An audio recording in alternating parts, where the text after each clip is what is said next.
Hello, everybody. Oh, God. Yeah, those massive emote messages do not look good in this new chat, but it's fine. Not a problem. How you doing, Axie? Thank you for bringing the hype. I keep saying it. You keep doing it. Yeah, it looks really bad because of the size of the emotes. I need to look into making them smaller in the on-screen text is the problem.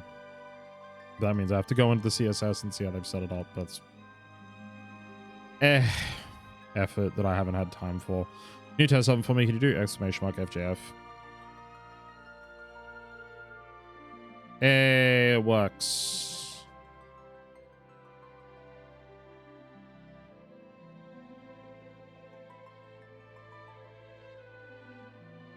No. All right. Flood up Fiesta again. We got crystals up in the top right. Because we got jobs to get crystals to unintentionally break because it's the Forge Up Fiesta. Which the description's there in the chat. Anyone doesn't know what it is. But sorry, I selected this window. Oh, great.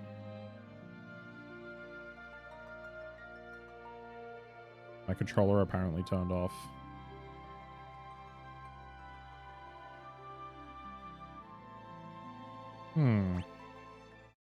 One second. Steam, why you like this? Oh, nope, you didn't want those icons there on the screen. That's tits. It's not Steam at all. Unknown's controller support. This is a known controller. What are you talking about, unknown controller?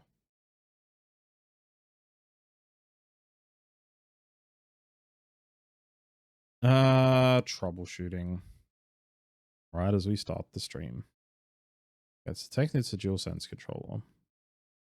Don't tell me that it's just FF5 being like, no, I don't know what the controller this is, so it doesn't work. That'd be really dumb. I'd be very sad.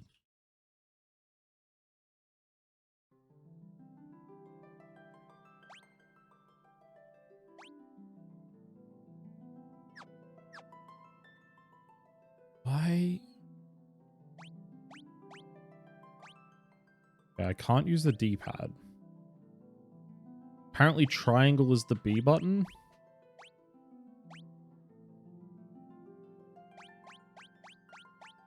I am very confused.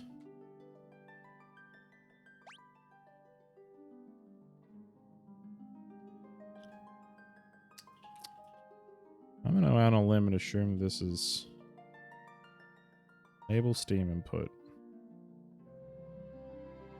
Official layout for gamepad. Apply layout.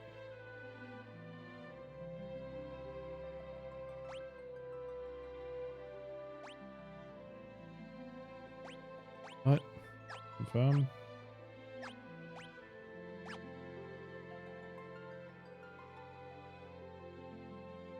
Everything broke there.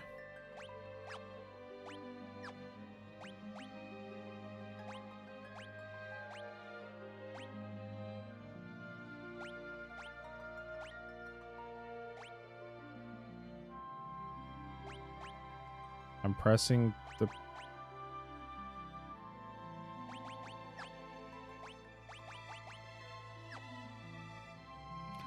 Oh, that's horrendously broken. Firm is circle, back is X. But circle is back. Okay. You know what? Disable Steam input.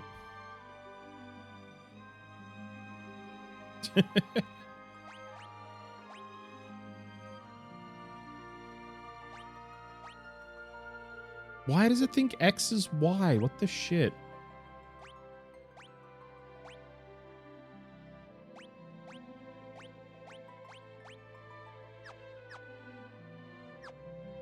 You know what? It works this way with the buttons just mapped in the settings to whatever buttons they are on the controller, so that'll do. It's working. Anyway. That's what I wanted to do before I got started. is because these save files actually have dates on them, which is really cool. And I actually see what happened the last 2 years. So 2022 was Berserker. I think that's just night, if I remember correctly. The Kryl. Black Mage and Blue Mage, which was dumb because Blue Mage is dumb. And then we've got last year, which was Samurai, White Mage, Geomancer, and Summoner. Because I was real upset at getting Geomancer. But anyway.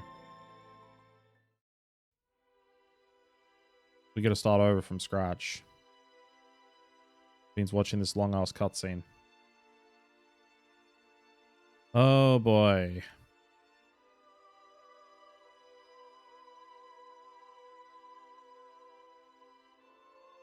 It probably does need to be enabled when the game restarted, to be perfectly honest with you, Axe, but like... Even then, it was like, this button's not that button on the controller. It's also counting as whatever button it was on the not Xbox, sorry, on the not PlayStation controller at the same time. And I was like, what's wrong with you? And so I decided to ignore it. Because it was both confirming and cancelling at the same time, which is really fucking weird. Anyway. So I could read all of the text that's in this cutscene. I have done sometimes. But I find it's more fun just to, like, roughly recap what's happening after some of these cutscenes that are less interesting. Like, this one's not much of anything. So the general gist of what's happening here, if anyone hasn't seen the story of FF5 before, is Dino's super late. Dino is Bastard Man or something. I don't know. Yeah, Forge Up Fiesta time again, Quest. How you doing? Welcome in. Lovely to see you. Hope you've been well. Also, we got Nyan. Hello, hello. So yeah, first cutscene of FF5 and Toph as well. Wow, gang's all here. Sona style chat box is amazing. It was a free asset that someone was doing, and I love it.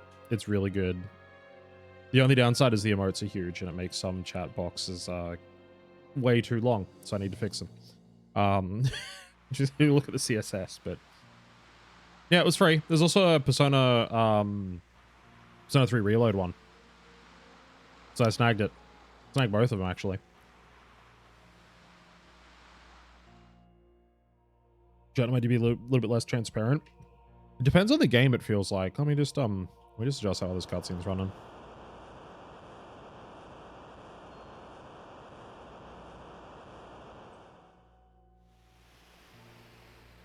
Chat, you are going to disappear temporarily when I refresh the widget. So don't freak out. Feels like you've been here before. Oh, you've definitely been here before. I haven't even refreshed it yet. You chill, buddy. You haven't even been Thanos yet. Fucking calm down. I'll let you know when you've been Thanos, alright? Fuck.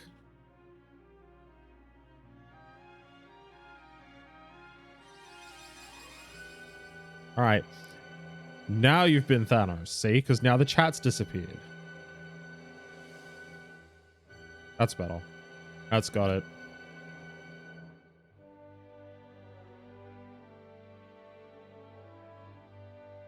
Much better. Yeah, you guys are at 90% now instead of 80%. Yes, first cutscene of Final Fantasy V, which for anyone who doesn't remember it or hasn't seen it before, King Tycoon was like, I'm gonna go to the Wind Shrine because I've got a bad feeling about the wind. And Lena was like, do you have to? And then he was like, yes, it's for the best that I do. And then he left on a Windrake. And then Faris was like, oh, sorry, the pirates were like, the wind's stopping, this is bad. And then the crystal shattered and Lena was like, oh no, the wind stopped. Dad, father. And now we're this guy. And his chocobo.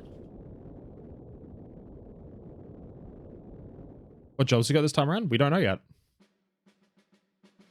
I literally, my way of playing is I don't check it until I actually get there, which I find way more fun.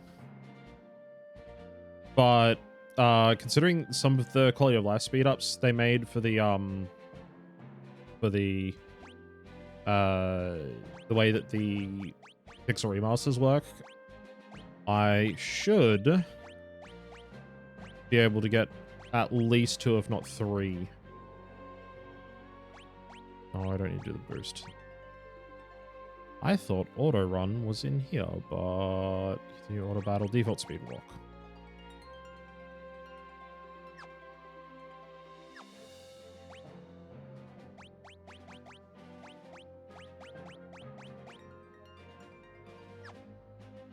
Okay. Does not pick up my controller very well, this game, which is weird.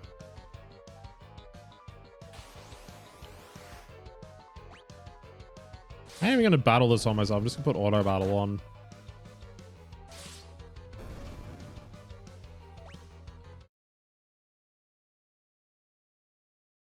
You know, Star Rail has your life in a bit of a stranglehold. I quit Star Rail a little while back, mostly because I didn't have time for it and other things, so I decided to dedicate my time to other things I wanted to focus on, so I quit. Right.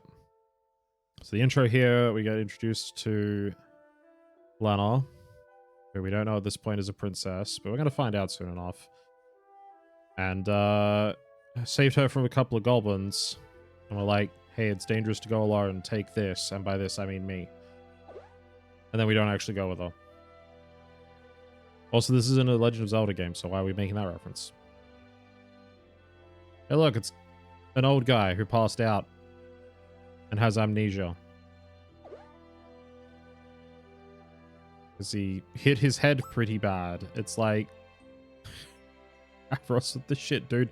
He either got hit by the meteorite or, you know, like, was blown away by the blast. I don't think he's, like, hit his head pretty bad. I think he's got some pretty serious problems at that point, especially if he has amnesia. Yeah, and Lena's like, I gotta get to the Wind Shrine because the crystal smashed. And Gal's like, that's where I'm going. Lena's like, what about you? And you're like, nah. Because the protagonist in this game is sort of an idiot. At least early on. So one of the things I always found about the characterization of default name bots, which originally got translated by people who did the fan translation patches as bots, which is funny, is that as you find out later in the game, his dad's like, yeah, you know, I'm dying, your mother's already dead, you should, like, go out on an adventure. And he's like, you know what? I'm going to go out and travel and see the world and go on adventures and stuff like that, which is cool, you know.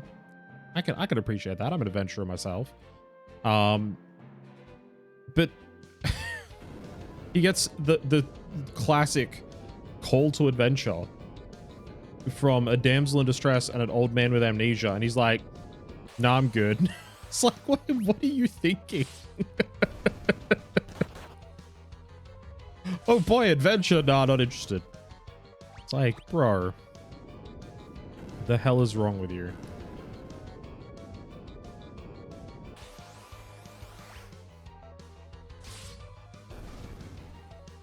There's the first part of this game before you get your, like, your first jobs is, like, turn on auto battle and, like, go to sleep for a bit. Just wants to live a quiet life, Avros.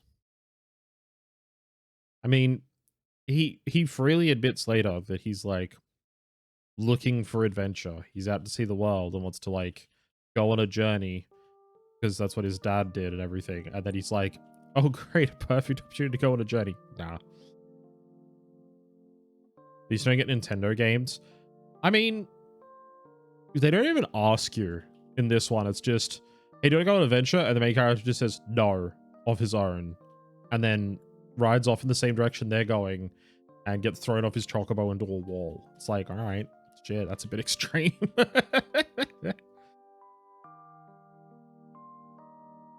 Yes, the classic 3 types of of call to adventure in RPGs. The JRPGs are like, hey, do you want to go on an adventure? And you can say yes or no. And if you say no, they're like, oh, but the world will end. You sure you don't want to go on an adventure? And if you keep saying no, it'll just keep repeating the world's going to end until you say yes. The Western RPGs where they're like, do you want to go on an adventure? And you can say no. And they'll be like, oh, okay. And you can't progress with the rest of the game until you come back and talk to them again. And they go, do you want to go on an adventure? And if you say yes, they're like, okay, here's the rest of the game for you to explore. And as Axie's pointing out, Nintendo RPGs, where they go, do you want to be a hero? And you say no, and they go, oh, well, we can't make you. And then it does like a game over. You're like, wait, what?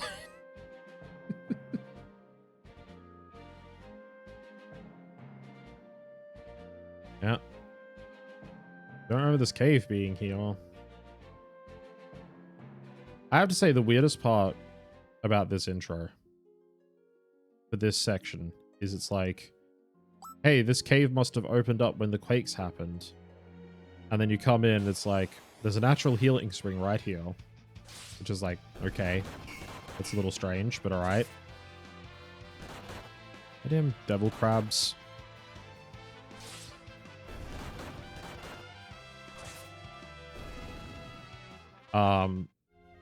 Yeah, they're like, this cave opened up when the quakes happened. And you got the recovery spring there, which is handy. And then there's this section where there's a treasure chest in it and everything, and there's a button that you press to open the secret passageway into the pirate hideout, and there's no other way in here. So it's like, okay, the pirate's here. There's no other way into this cave, and then there's a button to open up the secret passageway. So it's like, if this cave just opened up from like the quakes out where we came in from, where else did they come from?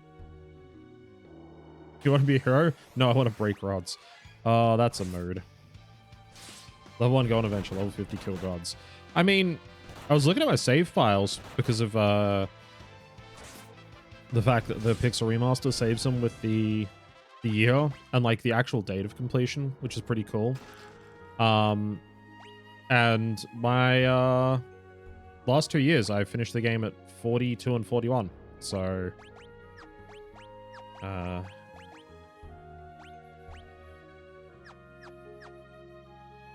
yeah.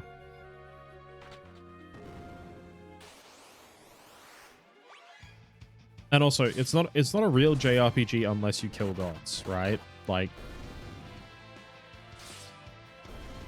if you don't kill at least a god, it's not a real JRPG.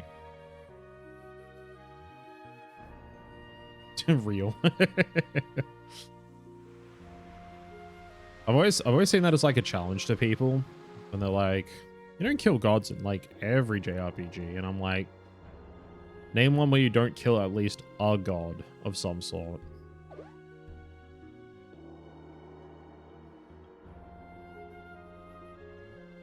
You've hit in more than half of FF5's levels purely for leveling purposes, yeah.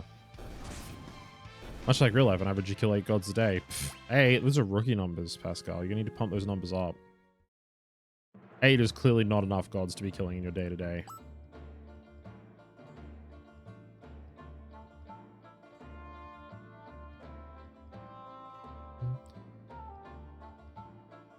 Eight is a number of gods that climb your mouth overnight.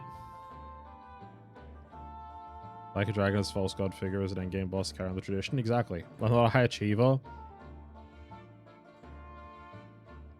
I was going to say, you call yourself a nihilist, but I don't even know if you do or not. That's the door back out. That guy won't let us in. That guy won't let us in. What was the extra treasure here? We can't get to it just yet, right?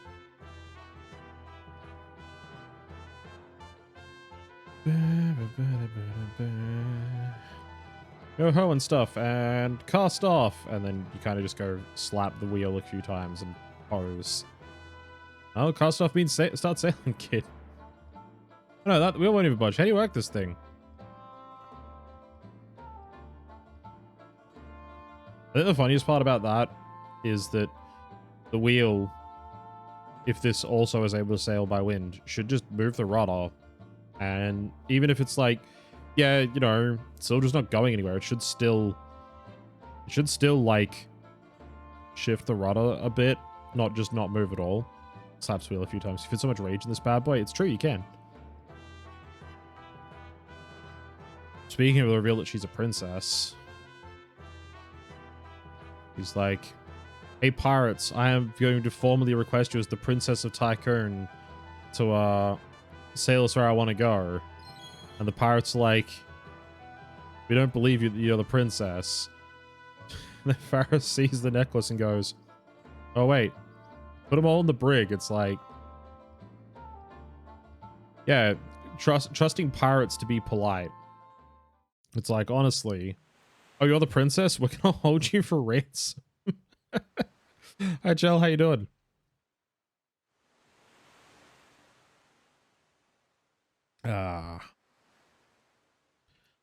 We are doing the yearly tradition. Final Fantasy V 4-job Fiesta. Flashback time.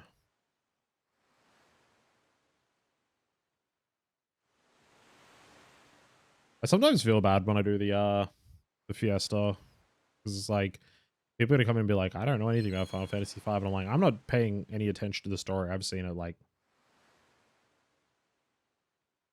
12-ish times now. You're just working. Well, hopefully work's not too busy for you. Untie them. Really, Captain? It's like, yeah, she's the cap. 12? Yeah. I do this every year, even before I was streaming at Quest. I've done this like every year for like 10 years.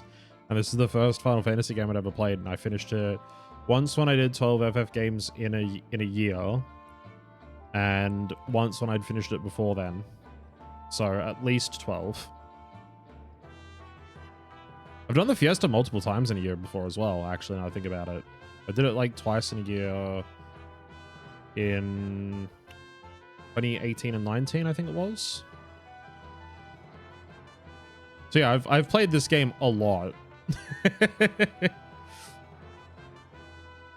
I cannot attest this. I've clearly watched you many years now. Definitely have never seen this before.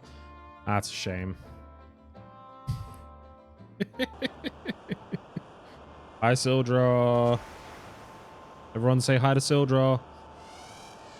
Hey, Sildra saying hi. Say hi back to Sildra. When we're still working together, you're doing multiple runs? Yeah. Mm-hmm. I think the most I got done in 1 year was 3.5. And I ran out of time to finish the last one. Chaos runs, as I used to call them, they now just call them meteorite runs. Were always the hardest, where it's like literally you can get any job from any crystal. Even without Berserker Risk, it's still just like actually kind of painful. You want me to say you to the Wind Shrine? No, shut up.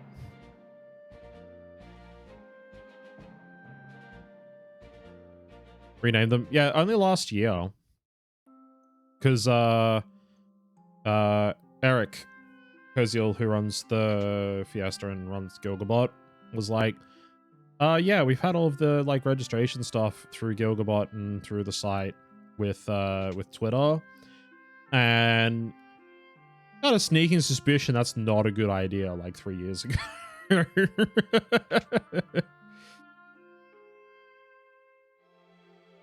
The trick here. Okay. I've got one broadsword. One of them's got the dagger, which is Faris. Lena has a knife, and I get another broadsword in the dungeon. That's the trick. So I need to buy one more broadsword.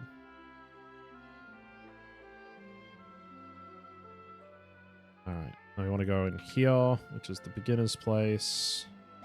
Talk to her, say yes. In. And go around the back to get to this chest, which is an ether. Phoenix down. Potion. And heal. And then don't even talk to this guy. Goblin.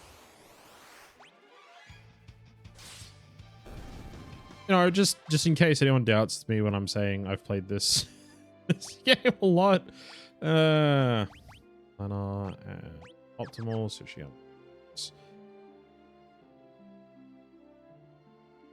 And then I get to point out in a little bit how one of the upcoming bosses is incredibly sexist, which is always amusing when people don't realize it. Hi, Faris. All right. I don't want to buy any shields in case I don't get a class. I can use them. Another pair of leather shoes in the wind shrine, not cap, I think. So I want 3 and leather armor.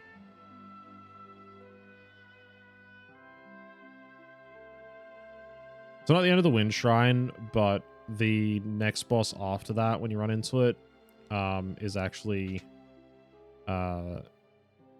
incredibly sexist. 5 was wild. 5 is my favorite Final Fantasy game by like a long margin. Was one of the first ones I ever actually played myself with a fan translation patch, so I can remember so many of the bad translated names because they're amusing to me. I do like looking some of them up to be like, which ones do I not remember? I do remember the majority of them. Oh shit, hang on. Okay. I want to go back in quickly. I forgot to do one thing just in case. This is the worst part about doing the Chaos or Meteor runs where you can get any job from any crystal is that if you are being judicious, and you really should be, just in case, you can end up with the Bard class, and one of the Bard spells requires you to play every single piano in the game, and some of them are... yes, that is... oh yeah, it's a classic. But yeah, if you forget any of them, they are missable and you cannot have them. I do like how much better you get. You just witness foursome? No, it was just a 3-girl lap dance.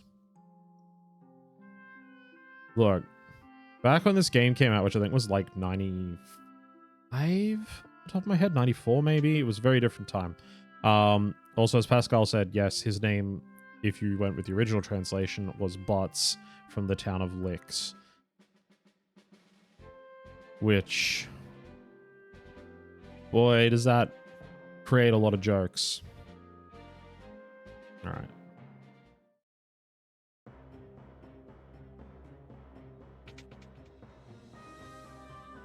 Princess Lana, we haven't seen your father, King Tycoon, since the wind stopped.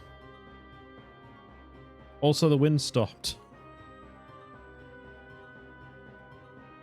I love the second Chancellor walking over and being like, something must have happened to him. It's like, yeah, he went to the top floor. The wind crystal shattered. The wind stopped a while back now. And he didn't come back. Of course something happened to him. What a fucking stupid thing to say. Anyway. Wow. I was literally about to say I'm getting lucky here and getting very little random encounters on the first run through of the Wind Shrine, but, you know. As soon as I thought it, it's like, oh. Did you want a random encounter, did you? Alright. Save. New run, a new save file. Yeah, this one. Oh, it's the right way, damn it.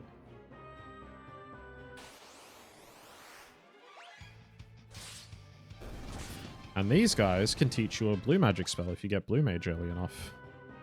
And if you don't, I mean, you can still get the blue magic spell later if you want. And there's my memory kicking in, remembering that I got another leather cap. Not shoes, which I got completely wrong. Because I forgot. Knife, dagger, broadsword, broadsword. Perfect. We just need to replace the knife on Galuf when we get the broadswords shortly. Thought there was another pair of shoes in here, but it was a cap, so I bought an extra cap I didn't need to buy, which is disappointing. That's the knife, that's an... Sure! Broadsword. Galuf, equip, broadsword. Done. Alright, first job time. One of those spinning crystals up in the upper right will change. The Wind Rock. Wing Raptor, that's right. I forgot they changed it.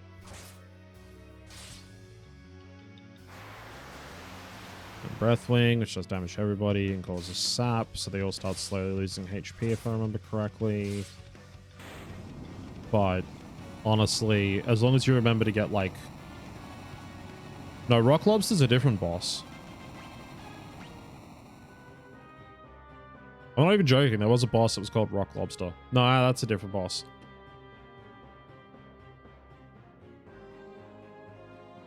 That one was called in the original translation.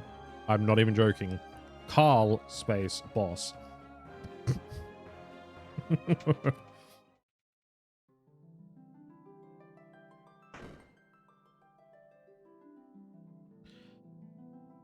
Soccer is one of the best ones. I am a personal fan of Wyvern. And everyone's favorite Final Fantasy enemy, the Dingleberry. Wyvern is insane. Wyvern is the one that makes me go, they just got a list of the names and translated them without any sprites. That one and Soccer. Like, both of those, it's like, they just got a list of the names without sprites and just translated them. Otherwise, they'd be like, oh, it's Soccer. And it's a squid, so obviously it's Soccer. Which is still a stupid name for a squid enemy, but still, it makes more sense to being like, ah yes, squid enemy.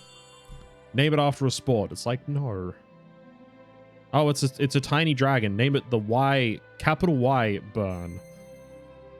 It's like, although, let's be honest, that one doesn't even make sense when you take it of the whole entire assumption of, you know, oh, they just saw the list of names and named without seeing the sprites, because it's like, it's a fantasy game and it's like, it's Wyvern, and they go, oh yeah, Wyvern. It's like, no, clearly it's a Wyvern or a Wyvern, however you want to pronounce it. Like, what the fuck? Again, it's a fantasy game. Where the fuck did you get Wyvern from? All right, we just got the essences of all the crystals. Oh, with urn, yeah. That's with, like the word with. Sorry, if you say it in like a, what's the word? Chav accent. So it's a wyvern.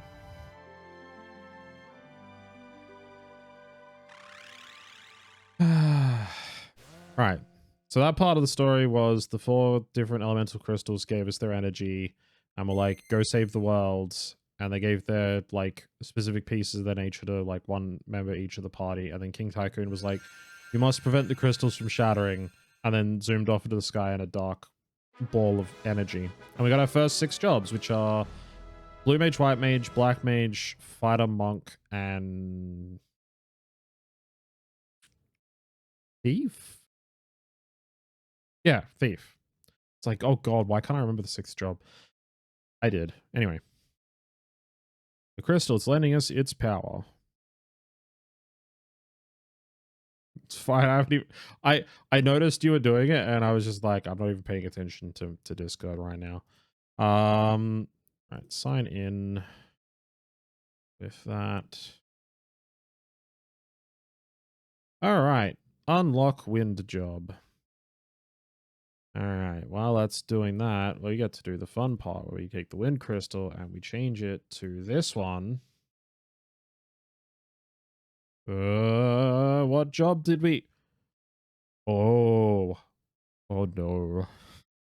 Well, that's simultaneously really good and also really bad at the same time. Boy, this run's gonna be fun this year. All right, cool. First job unlocked, and we don't get it until the Earth Crystal. Well, you know. Also, I'm doing well, Tech. Hope you're doing well. Yeah, we don't get that job until the Earth Crystal, so stuck with freelancers for now.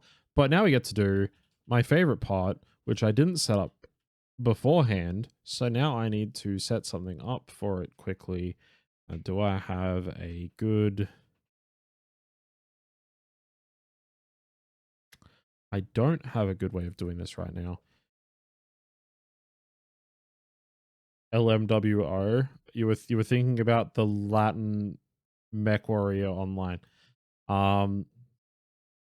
Get it? Because like LWO, but also with MWO. Cool.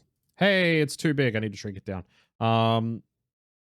This is something I did forever ago, and I like using it every year when we do the Fiesta again, because it lets me talk about jobs. So, here's our first job.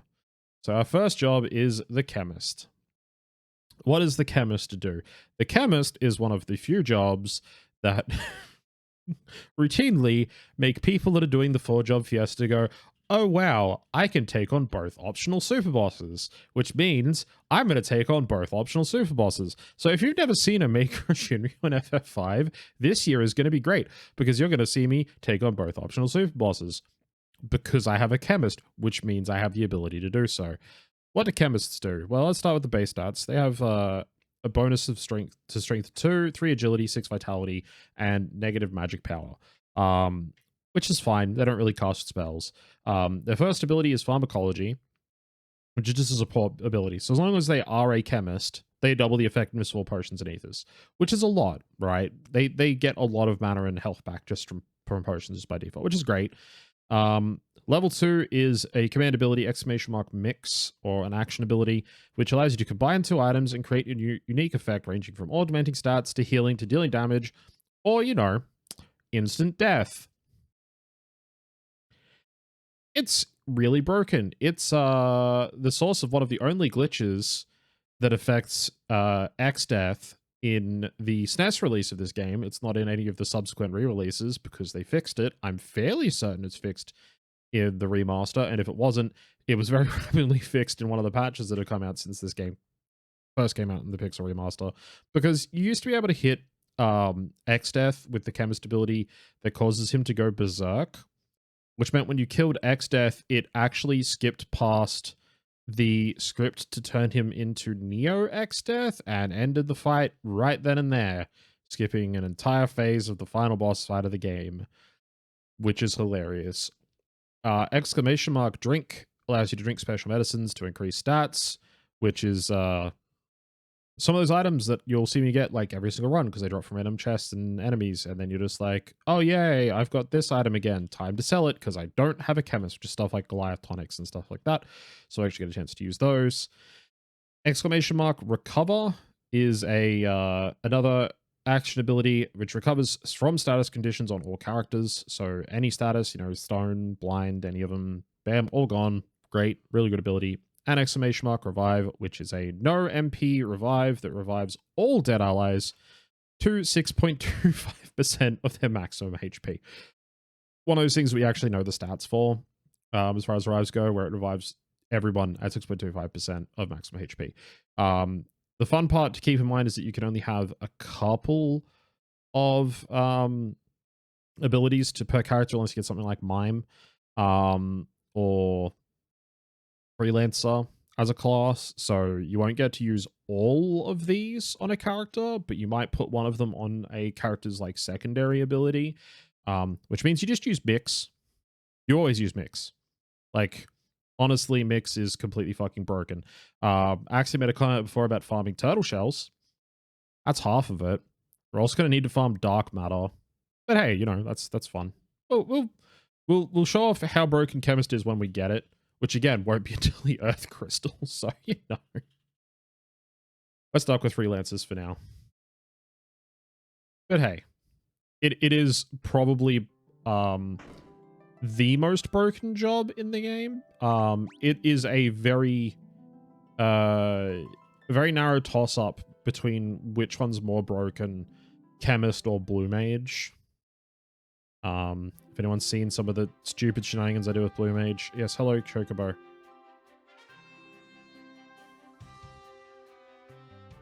You want to know how the job system works? No. And then he's like, okay, bye, and leaves.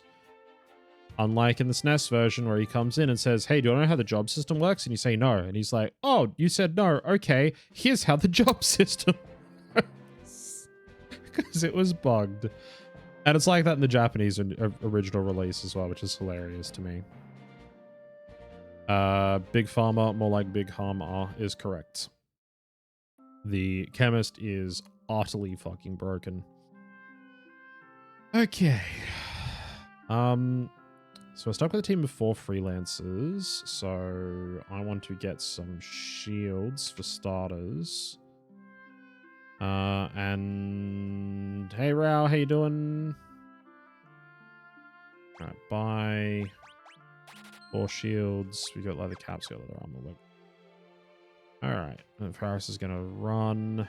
And we're gonna go and get 1 more broadsword, despite only having 2 in the party so far. We only need 1 more because we got freelancers.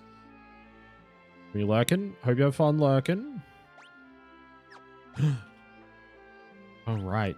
Alright, cool. No, I just realized this is gonna be fine.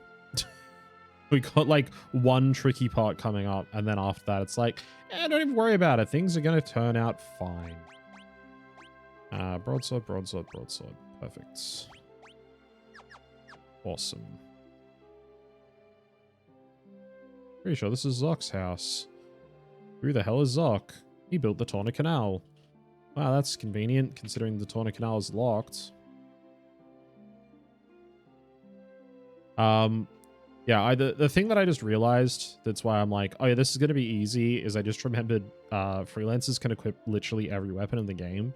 So while we've only got 1 class so far, and it's not a class we can use, the rules mean we have to use freelancers until we have a job we can use. So as long as I'm smart, all the way up until the water crystal, I can just break rods. Because everybody can equip rods. I don't know who I am. I don't know where I'm from. All I know is that I must break rod.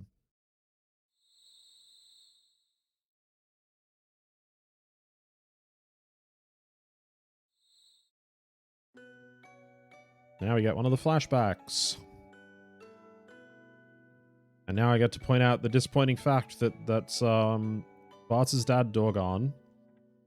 And we don't get to see much of him in this game. There's a few flashback moments. I don't know if we'll see all of them. We'll see the majority of them. Maybe crystals, you have so much muscle from snapping wood sticks in half. It's true. But yeah, you don't get to see much of Dorgon in this game. You get to see a little bit of him, and after it makes you go, he's a pretty cool character. Also, Zock, stop watching girls when they sleep, you weirdo. I still find that weird. I've always found that weird. Is that you come back inside, Zock's just sitting there just watching Lena as she sleeps. It's like, dude, what the fuck? Anyway. Yeah, so Dorgon, you don't get to see much of him in this game, but in the City of Final Fantasy Opera Omnia, which went into service in February of this year, which is really disappointing to me, they actually had every single member of the Warriors of Dawn, which is the group that originally fought Exdeath. Spoilers for anyone who hasn't seen this game before, but like honestly, it's the 4-job Fiesta. It's gonna be spoilers the whole entire way through.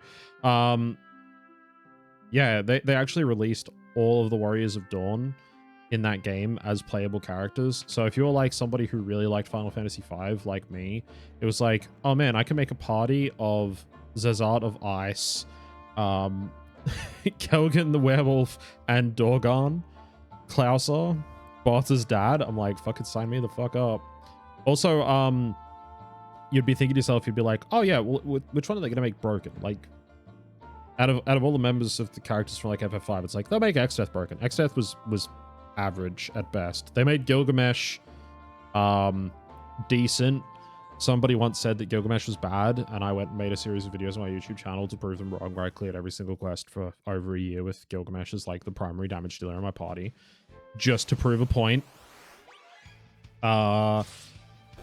Bart's was pretty weak, all things considered. Lena was busted. Faris was like okay. Galuf was a tank, but was like very strong. Dorgon was like fine. Was actually pretty average by the time he actually came out. We never got Zazat in English, but I did play around with him on the JP version when they said, we're going end of service in both versions. I was like, well, I gotta go and fucking try out Zazat. And he was good.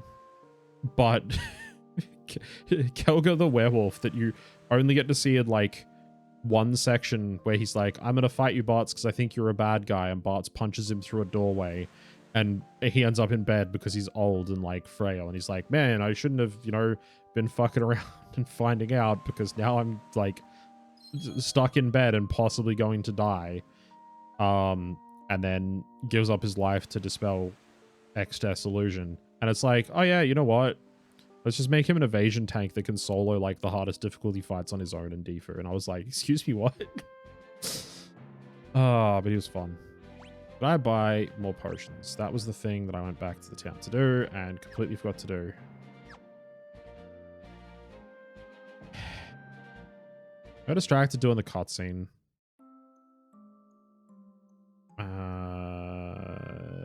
Do they have a separate shop? No, it should be in the inn then? Yeah.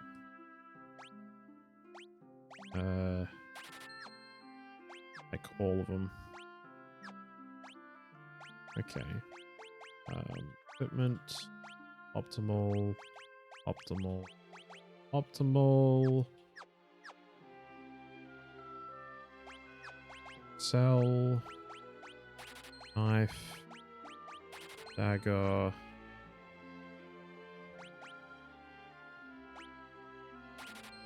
Add 5 leather shields. Okay. And 5 caps. I'm not smart. I'm overbuying on items that I didn't need to do. Whoops. Alright. Whatever. Okay. Right, we'll just go and save over the tourniquet. Just in case I need to grind for some levels. Save. Right.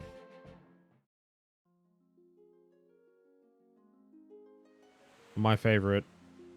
We sail up to the massive, ridiculous gates, and the key is small enough that you can hold it as a person and pocket it.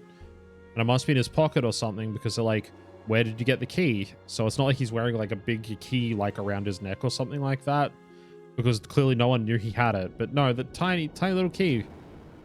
That's fine. I can open these giant gates. Whatever. Don't worry about it. Every time. And there it is. The sucker. That enemy in the back.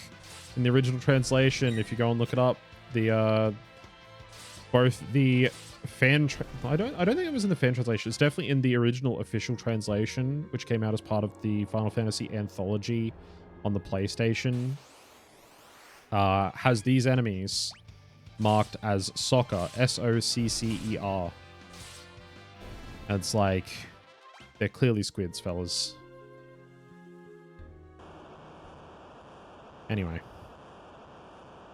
time for our second boss of the run. Oh no, the monster of the canal. Thundering typhoons, the rudder's not responding. Better for something out fast, getting sucked in.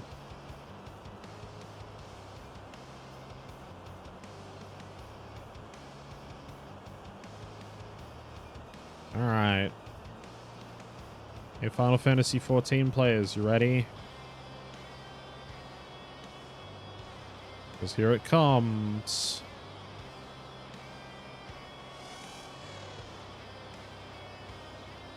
So, what's wrong? Look alive. Something's coming. You bet I'm ready? Well, I'd hope so. I hope you're all ready for the boss in Sistar Shahad. It's Calabas. With his attacks, Feeler, and Tail Screw. Yeah. There it is, Tail Screw. That's where it's from. It's from this game. And now you get to see how this boss is sexist. Because if you notice, so far it's attacked Lena with Feeler and Faris with Tail Screw. Now if you keep watching, there we go. It finally attacked Avaros. It doesn't only attack the female party members, but it has a higher likelihood of attacking them. See, look, it's attacked Faris.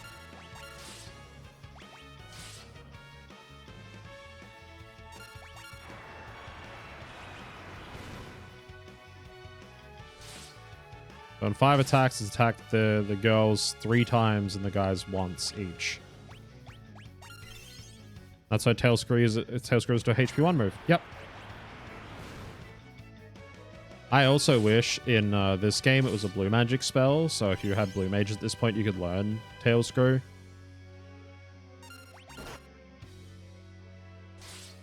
Really? Damn it. Friggin'... I need to fix my controller, because it's not letting me use the D-pad, and I'm using the stick, and it just made me go past Lena there and use a Phoenix down on a person that was alive, which is dumb.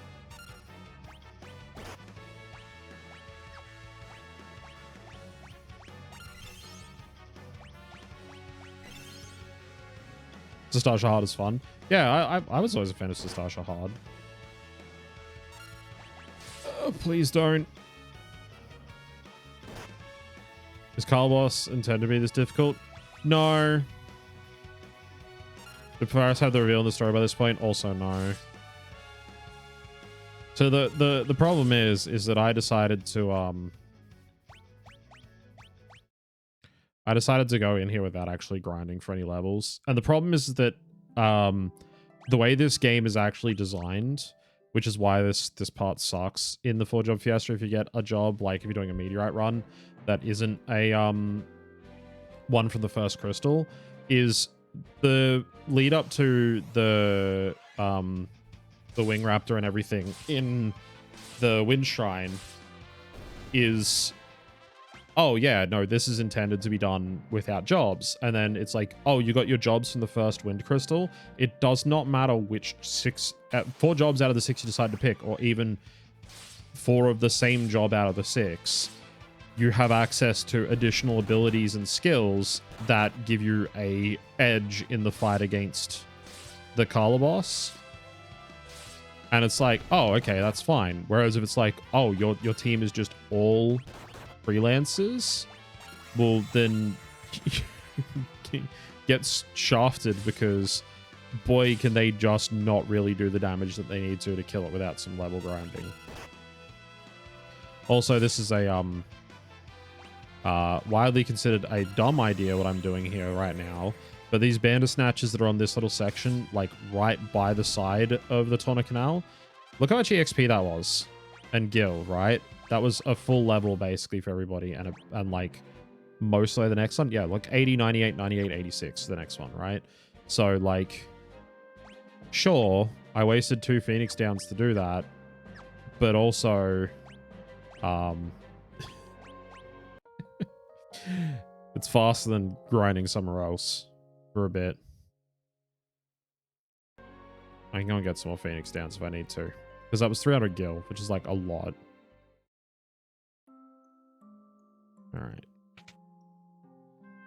So yeah, buying the Bandersnatches, like if you get the all right, I can't buy Phoenix Downs yet, can I? No, that's fine.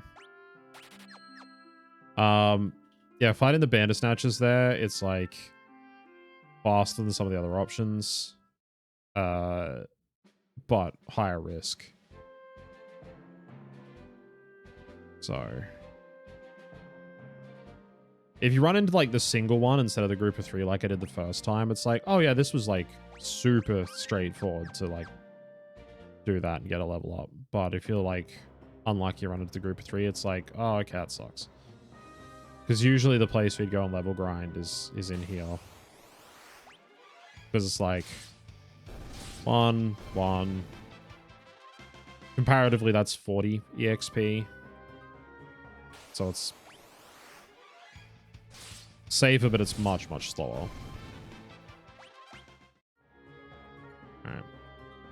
I think in Keter, there's a bot that somebody made, or like a website, I guess, is more accurate. I think there is a bot version of it now for like Discord and stuff. But someone made a thing called Enketer, which they call Enketer bot because the guy that ran the Fiesta, when he used to sign up through Twitter and stuff, and used to tweet your like things to be like, I want a verification for victory, I want to sign up for a run, was a Twitter account called Gilgabot, which does have like a bot backend, just like a simple daemon that was just like, yeah, it's just checking stuff and signing off on it, and that was fine. But Enketer, when they when they made it. It's like a site you go to, you put in what your 4 classes you got for the Fiesta are, and it gives you tips for like every single town you can possibly go to, each of the major story beats. Like, oh, you're fighting this boss with these classes? Well, you can break rods, so, you know, make sure you get the frost rod here and stuff like that to like beat this boss more easily. And one of the ones it tells you is if you're like, put in just all freelancer for this section, it's just like, yeah, grind to like level 8 before you go and fight Carl Boss. And I'm like, it's boring though. My favorite sort of tip for it is to just make sure that you like have around 100-ish health on each of your party members, which is only about level 6, and you can usually get through it with that. But yeah, like I said, the game is definitely balanced around you going, oh, I have access to jobs now, I'm going to use them. Because it's like, well, you could have white magic for healing or black magic for a shitload of damage. And it's weak to electric, I think, thunder element. So you can just thunder it a bunch of times to death. Or, hey, you could get vampire from the vampire bats and goblin punch and go on blue mages and get them to level 8 and get the bonus damage on goblin punch and hit for like, what would it be? Like 200 probably at level 8. Because Goblin Punch has like a hidden effect where I can't remember. I think it's if your levels ends in 8 or if one of your stats ends in 8, it does more damage. Anyway. All freelancers is just like, well, get a whole bunch of potions and suck it up because you don't really have much of a choice. Well, now you can stretch again, Jan. No such thing as too many stretches. Actually, there probably is. Don't quote me on that. All right, let's do this. Round 2. Oh, Octokrakens already. 2-shot? Okay, that's looking better. The dumb thing about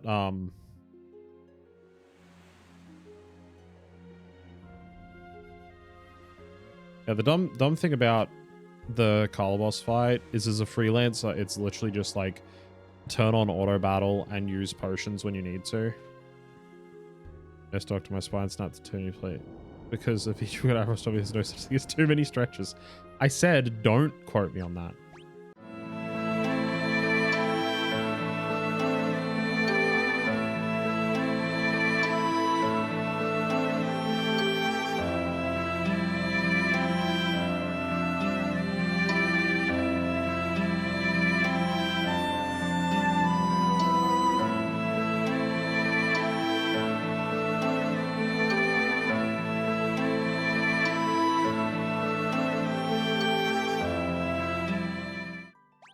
Look, it's displaying the right buttons, and it's like actually reading them as the correct buttons. Choco. Now we're getting game, and we'll see if it actually still reads them as the correct buttons. Wow, alright. Cool. I don't know why this is so broken, but it was. But now it's working perfectly fine. I don't even know. How would you even bind the keys to the hitbox to play this? Oh, that'd be awkward. That's like a real skill diff. Yeah, you know, man, I tried doing all of the things to customly set up the controller to make it work properly and use the D-pad, but the drivers didn't work in this one specific game, despite the fact that I've been using it perfectly fine for like 2-3 weeks on every other game I played through Steam. Yeah, real big skill gap there, I guess, in the developers for not making it work properly.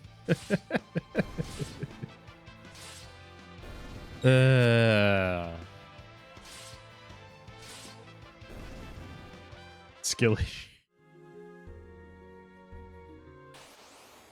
HD, I'm gonna come into your next like League or Dota stream and say that to you, and we'll see how you like it.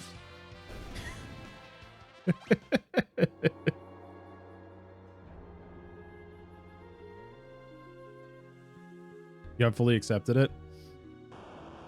Fair enough. Alright. Try this again. Once more with feeling.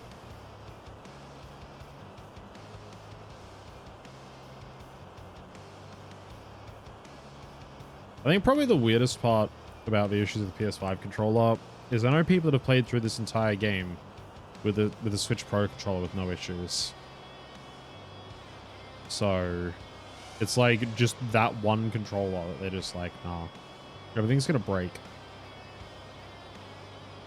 Including Steam itself. My X button is now my left bumper. Boss fight time. It's Color Boss again. Oh no. Paralysis. Alright.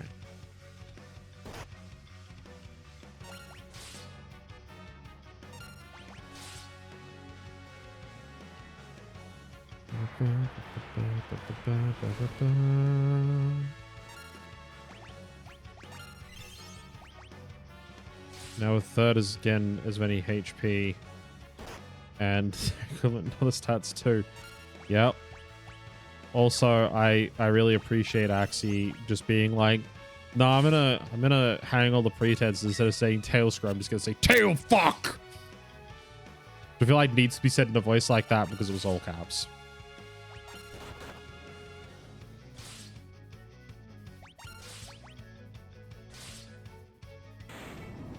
Which now that I realized that I said it out loud, and I was thinking it when I said it to myself, I was like, I'm watching too much Dragon Ball Z Abridged and Dragon Ball related content recently because that was a very sort of Lanipator doing Piccolo-esque sort of voice. Another cracker of a puzzle game. Please leave me alone. I can't take this kind of abuse any longer. No, I'm joking. Talos Principle 2 just came out with DLC. Why you gotta do this to me, Duke?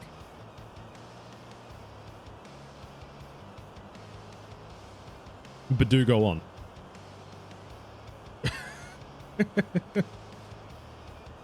Actually, putting this out on my Discord, and nobody responded. So now I'm gonna say it.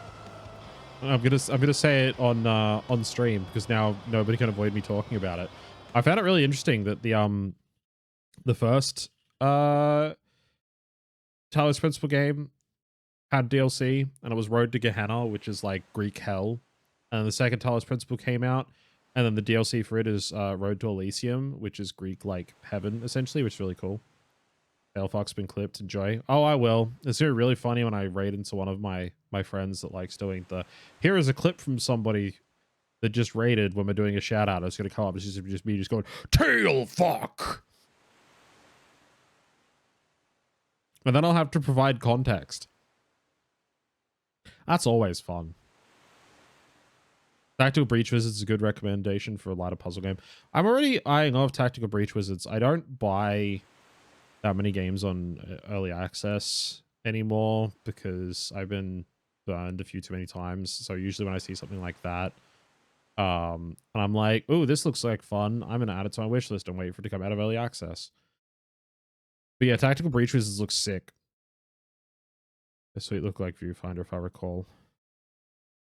Duke, you've said 2 sentences since saying I found another cracker of a puzzle game and then haven't said the name of the puzzle game. Which means if you've DM'd it to me on Discord, nobody else knows which puzzle game it is you're talking about. And if they're interested, they don't get to check it out. So you're trying to find it. That's all you had to say.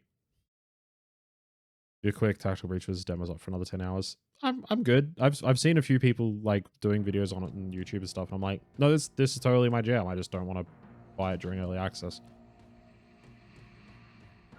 Without very good reason. Speaking of games like that had demos during Steam Next Fest, another one that is really sick. Early access for it. Thought it was in early access right now. Maybe I've got that wrong. Which honestly, if it's not in early access, I'll probably just go and pick it up at some point. Yeah, another game that was like in the Steam Next Fest games and stuff like that. Oh, streamer release, alright. That looks really cool. If you're into like that sort of thing, is Goblin Cleanup, which Tech, who's in the chat, was playing earlier this week with some people on stream. if Tech's still around in the chat. I don't know if he's still around or not. But Goblin cleanup is just Viscera cleanup detail, except they've made it newer with better graphics and your goblins that are resetting a dungeon before the next set of adventures come through. Honestly, just kind of my jam. Goblin D's messes, yeah, exactly. Look, I recently finished Power Wash Simulator, and for anyone who's thinking, what the fuck do you mean finished Power Wash Simulator, Abby? There's a career mode with a storyline. Don't ask me to recap the story, because I'd try and get confused halfway through and be like, wait, what the fuck was I talking about again? Because honestly, it makes very little sense. But there is a story. Screenbound? Alright, I'll have to check that out. Sign you up for that Power Wash Simulator lore? Well, see, what happens here is you start the game off as a simple power wash cleaner in a town that gets way too much, like, dust and ash because it's right next to a dormant volcano that still occasionally, like, lets out, like, ash and stuff. It's why there's so much, like, black dust and stuff around. And then as you go around cleaning up the town, you make a name for yourself and get bigger and better jobs, which, that's all fine. That's all above board. Don't even worry about it. And then eventually someone's like, oh damn, I'm like concerned that the volcano is gonna blow up, so I'm gonna go and check it out. And then they do go and check it out, and they're like, oh yeah, it's due to erupt soon. We should all like evacuate the town. And then you get a job out in the middle of the desert to clean a statue, and then you clean the statue and it fires a laser that prevents the volcano from erupting. And they're like, that was weird. There was a giant blue light that came from your area and the volcano didn't erupt. That was really weird. Should probably look into that sort of thing. I'm like, okay, that's fucking strange. And then what in the ass? So fuck. Keep listening. I'm talking about Power Wash Simulator. Somebody asked for the Power Wash Simulator lore, and I said not to because I'd get confused halfway through. And now it's not going to be me that's confused. It's all of you. Sorry, I lied. Man, stream isn't lying. I wrote some of the good stuff again. I'm really not. This is the actual storyline of Power Wash Simulator. If you don't believe me, go and look it up. Because I'm not even joking. I wish that I was, but I'm really not. Anyway. The laser gets fired. Volcano doesn't go off. They're like, oh, that's really weird. The volcano didn't go off. And then you clean some more stuff around the town. And they're like, you know, oh, you should come out and clean like another part of this like weird sculpture we found in the desert. It's just like a giant hand pointing towards like the beach sort of thing. And they're like, man, it's weird that it's pointing out in that sort of general direction towards like the beach and stuff. That's really strange, right? And I'm like, yeah, that is really strange. And then they kind of just don't follow up on that for a little bit. And then you get a job to clean an RV again because it's gotten dirty out in the desert. And then you go and you start cleaning the RV, and then it transforms into a flying saucer. And the story of this entire game, I should add, is told to you via text messages you get while you're cleaning the whole entire thing. Before the part of Power Simulator raises a very deep and poignant questions about the cost of advancing humanity and what we actually leave behind. It's also a high school dating sim for a chapter. Kind of weird. You can't date the librarian assistant. See, you say that, but you haven't even heard me finish the lore yet, which is where it's going to get really fucking weird. Anyway, you start washing the RV out in the desert, and it turns into a fucking space, like a flying saucer spaceship. And the story that comes up in the phone on the side from the people that have contracted to do the job to clean the RV, they're like, oh yeah, we lured you out here under false pretenses to clean the RV, but really it's our like spaceship, which we brought back from the future to come to the past because we wanted to look into the circumstances surrounding the volcano that erupted and all the rest of it. But then when we came back, it didn't erupt. And so now we're confused and we're wondering if it had anything to do with us coming back in time and multiverse theory and it fucking everything up. So we're going to go investigate it some more, but we need our ship cleaned first because we can't fly it to anywhere dangerous while it's still dusty and all the rest of it. And you're like, okay, what the fuck? Or at least I was by this point. And then you clean the space shuttle and they fly off and they go off to find out what's going on and all the rest of it. And then you clean a few more things around the town, including like another like ancient sculpture as well. And then next thing you know, it's like, oh yeah, we were like sailing around and you cleaned our boat, you know, at one point because you cleaned like a fucking trawler basically. And it's like, yeah, we were sailing around in the oceans out there after you cleaned our boat because now it was clean. We can like go out exploring again. And we found this like ancient sea monument that rose up from the ocean and it's all dirty. And, you know, hey, we'd like it if you come and power wash it so we can investigate it properly.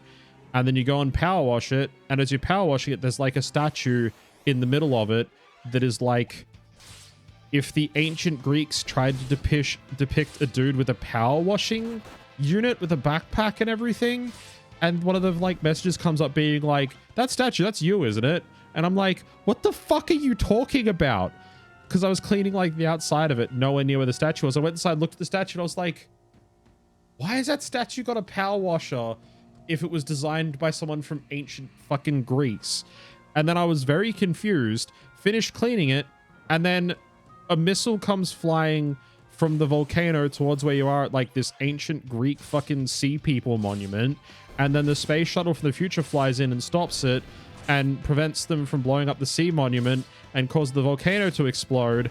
And then it's like, yep, we went back in time all the way to the past and convinced the ancient sea people to transform this monument into like, you know, celebration of power washing, because we figured that, you know, if we made it look like that and made it all dirty, they would see it and be like, oh, we should get the power washing guy out to clean it so that you can clean it all off, because that would be like the tip off to, you know, if it was all clean, that would allow it to activate its actual hidden powers and prevent the volcano from exploding, and then stop the bad guy that's apparently been trying to take over your town and make the volcano erupt so that he could get the ancient powers of the sea people. And I don't know what the fuck, my brain seg-volted to that point and I didn't see the rest of what this dude's plot was. And they were like, yep, so that was our plan all along. We went back to the past and made power washing like this supernatural skill to activate the Sea People Monument to prevent your timeline from being destroyed.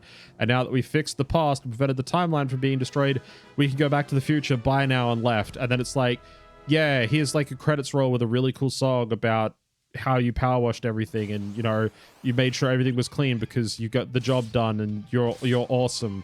But also here's all the people from around the town being like, hey, thanks for doing a good job and power washing my stuff. And then like that was the end of the game. The credits rolled and I was like, the fuck did I just play? But yeah, that's the Power Wash Simulator storyline. So, you know, Pascal, you're making funny jokes, but also Lamau, it's about preventing the destruction of current day civilization by power washing shit. So, you know, enjoy, I guess.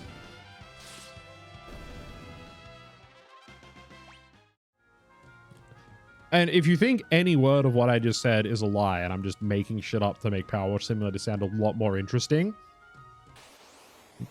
Google it, because I wish I could make something that ridiculous up. I probably could, but it would take a lot more effort than me just rattling that off the top of my head. Power Wash Simulator is actually about the friends we cleaned along the way. No, it's about the things we cleaned along the way. Also, there's a Tomb Raider DLC, and she makes jokes about the, you know, butler always gets out of the refrigerator and asks if he made it out in time to get you like tea and sandwiches. And I was like, that's too self-referential. Also in the Midgard DLC, Heidegger keeps talking about how the things you just cleaned after they were put through their paces for military testing, now we can use them to actually like defeat Avalanche, because Avalanche is at this part of the game. And you're like, oh no, that's bad. I just power washed the airbuster to make it clean, and you're like, yeah, we're gonna use it. You go use it in Reactor 6 to stop them, and I'm like, no, this doesn't go well for you, mate. That thing's about to get blown up, and you just made me clean it. I hate you. But again, I hate most of the fucking bad guys from FF7 anyway, so whatever. That's not anything new, really, but still.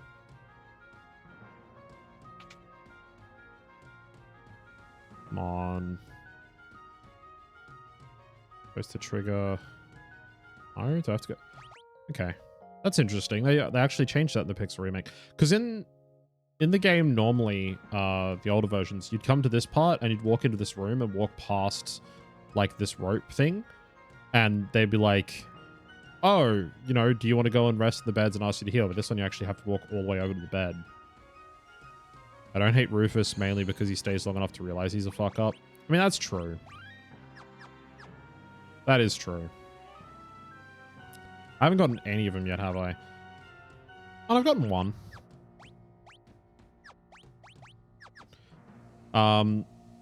One of the enemies in the ship's graveyard. I still find this to be one of the weirdest little things in this game. But there's one of the enemies in the ship's graveyard. It's in like the downstairs parts of the ships. I think it's the Calcruthals have the higher chance of dropping it. It might be the undead husks that also drop it as well.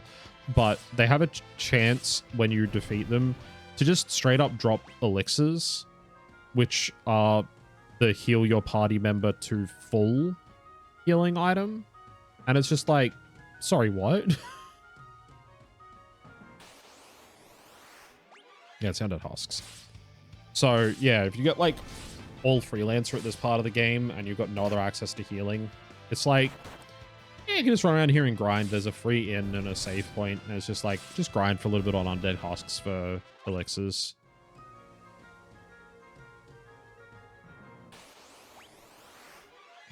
There's the other one, the Calcruthals.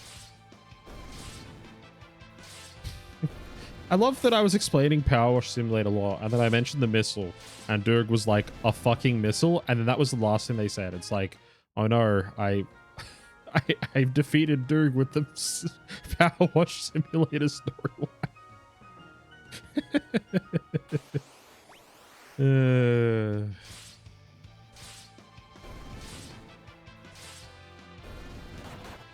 Look, I'm gonna level with everybody. I was playing Power Wash Simulator just to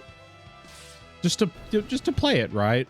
And mostly as like a meditative, like my brain is completely empty from the guild house the day, you know, just everything. Just, I'm gonna switch my brain off and put on like a podcast or like something on YouTube and just power wash. I kept seeing the story pop up and I was reading it as it was happening, and I was like, okay, yeah, you're happy I'm here cleaning your stuff. Awesome, that's great, whatever. And then as the game went on, the story started getting more and more weird, and I was like, what the fuck is going on with this game? And it's like, clean these like ancient things, and I was like, okay, that's fine, whatever. And then yeah, clean this sea people like temple that came up out of the ocean. I was like, what the fuck is even going on anymore? And then it was like, you prevented the destruction of the entire city by, you know, power washing. And I was like, okay, righto, that's fucking weird. Fine. Don't drop me any goddamn elixirs. I cannot remember for the life of me on this next boss which form is weak to physical attacks. Because I have no magic and no rods, so it's like, which one of them is weak to physicals? I think it is the alive form, not the undead. Back to playing Gunpoint, forgot how good this game is. I would say I know Gunpoint as a game by the name, but if you were to ask me to describe the game at all, or if I've played it, I'd be like, I'm fairly certain I haven't, but I've definitely like at least seen it before, you know what I mean?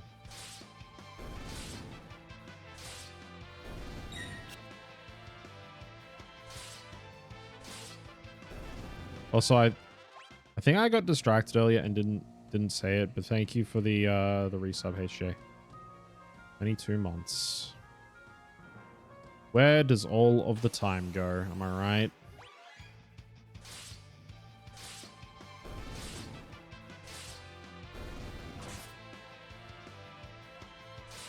No, there's nowhere else I have to go on that under part of this ship. I was like, is there supposed to be somewhere else underneath this ship? But no, I'm not. Yeah, it's across these rocks. And open his chest. The rest of the ship races. There's some of these dungeons where honestly I can like remember 90% of the dungeon layout and just run through them without even having to think about it. And there's some of them, and I think I mentioned this before, it's really weird that it's like some of the earliest ones that you think, oh yeah, you've played this game so much, you'd remember all the earlier ones, like, really easily. And there's just some of them that I get into and I'm just like, I don't remember the path through this one.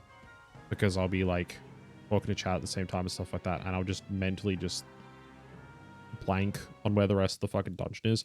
Like, I just missed an item that I could have grabbed there. And, I think you can come back in the ship graveyard, so I've definitely completely missed it. Which is the flail, which if I had a Wyatt Mage, I'd definitely be making sure I didn't miss it. But, like, honestly, I could use broadswords, so I don't necessarily need it, because there's no point putting anyone in the back row, because I can't cast magic right now anyway.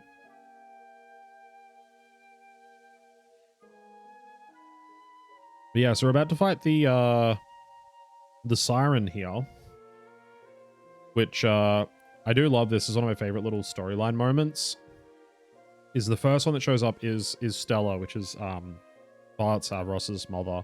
He's like, Mom, and she's like, yeah, come to me, and then like that's how he gets enthralled under the spell. The King of Tycoon shows up, who, spoilers for later, isn't actually dead, so it's just a manifestation, not like a real spirit of him or anything like that. And Lena runs over, and then Faris runs over as well to stop Lena, and they both get enthralled by the King of Tycoon because, as it turns out later, Faris is Lena's sister, so that's both their dad. And then this young girl shows up, who it turns out later is Kryl, to lure Galuf, because Galuf's got amnesia, he can't remember who it is, and that's how he realizes that this is a setup, and they're being tricked by the Siren, is because he doesn't have his memory. Otherwise, the whole entire game would be over right here, and they would have all died. Also, how you doing, Soup? Long time no see. I haven't been able to drop by your stream for a while either, honestly. I do love the new model, though. Yes, the Siren's like, ah, yeah, if you just let the rest of them die, I'll let you live. And he's like, they're my friends, which, honestly, he hasn't known them for long enough yet to really say that. But also, if Galuf was a Pokemon, he'd be a Jigglypuff because he knows Wake Up Slap.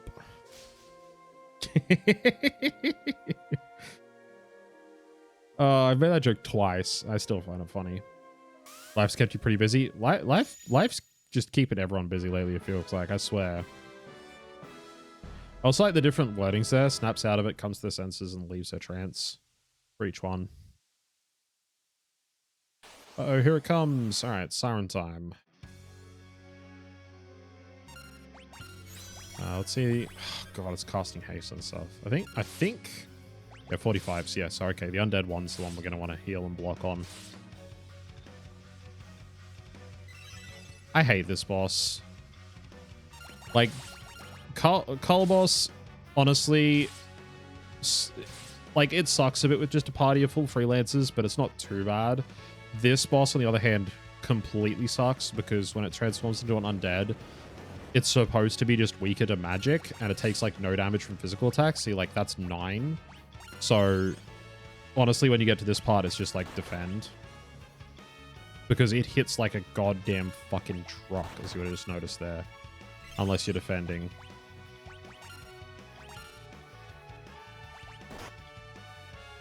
And it also poisons, just to be extra fucking annoying.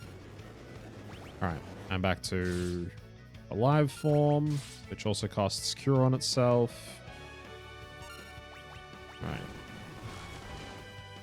That is literally the best thing that could happen right now, is it using silence, because it prevents you from casting spells, but, like, honestly, I have no magic in my party, so it makes no difference whatsoever.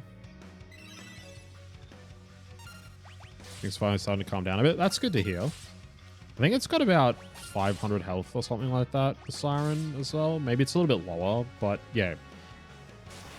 Again, another boss where the game's like, oh yeah, you'll have access to all of your jobs. You can do job stuff, so this won't be too hard. And it's like, nope, I'm doing the 4-job Fiesta, and I got all freelancers for now, so... Suck it up, start defending. It's also annoying because the Siren boss has in the back-end game code, which is something you might hear me talk about because we've got Chemist as well, where it's set as having what's called the heavy flag in its code. And what the heavy flag means is the boss counts as being a heavy mob type, which means it's immune to instant death abilities. So it turns into an undead, and if your party is all white mages, you can actually damage it when it's in the undead form by casting Cure on it, which is a great option. But if you throw a Phoenix down at it to try and get the like instant kill, which does work on some undead enemies in this game, because it's got the heavy flag, the Phoenix down just does nothing. It just comes up with miss as well, which is like the most misleading part, because if it actually came up being like immune or something like that, it'd be fine. Elixirs that dropped previously just for a cheeky set of damage on this fight? No, because the I think I've tried it before, and I think the dumb thing about how elixirs work in FF5 is they're not a healing item. They just set your maximum health back to... Sorry, set your current health back to your maximum health. So when you use them on the undead form of the Siren, it just does nothing. Which is like really fucking annoying. Otherwise you'd be like, oh, I'm all thieves. If you got that, like if you're playing a normal run where you get a job from each crystal as you get that crystal, you can get all thieves, which they are frail. And you could be like, oh, I'm just gonna throw elixirs at it. And it's like, no, that doesn't work because it does no damage.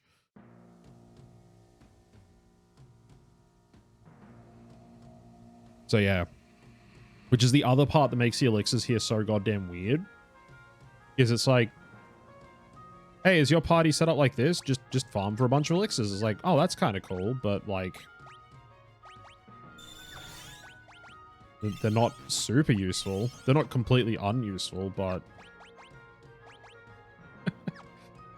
all right. Who's got the lowest health? I don't know.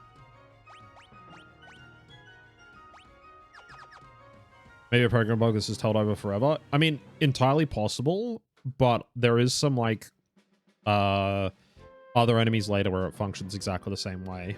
So I think it is like an intentional thing where it's like, oh, we don't want to set this to be like a massive, ridiculous high, like 9999 heal, basically. So they're just like, we'll make it function by being essentially the same thing, except instead it's just set HP to equal maximum sort of thing. So when you use the elixirs, they just, you like go, oh yeah, it heals for all 9s, but it just sets HP to max. All right. Carwen. Oh, this is the Mimic. No, it's not.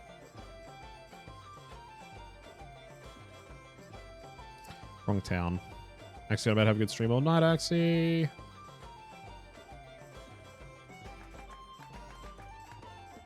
And down, all the way down here, Frost Rob.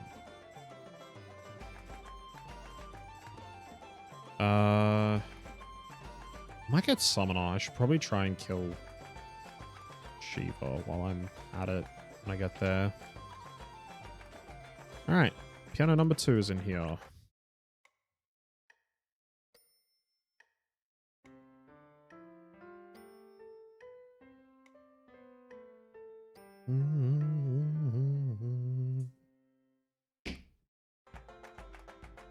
Piano skill leveled up.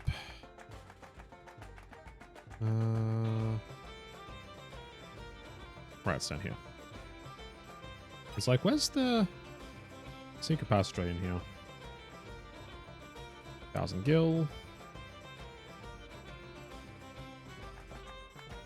Right. Okay. Equipment. Don't think I can buy any rods just yet. Yeah, the space rods, so they don't count. 4. Alright. Whip. Longsword. Longsword. Longsword. Longsword. Sell all the daggers. All the broadswords. The leather armor we don't need anymore. We're going to keep the frost rods. Don't know if I'm going to get ninja anytime soon. Let's sell that. I hate that there is actually in this game a couple of ways of just making very quick money. I think one of them is Lix is one of like the only towns in the game that actually sells ethers early on, and so you can actually buy a bunch of ethers there and take them and sell them in other towns and make a little bit of profit if you really wanted to abuse the game like that.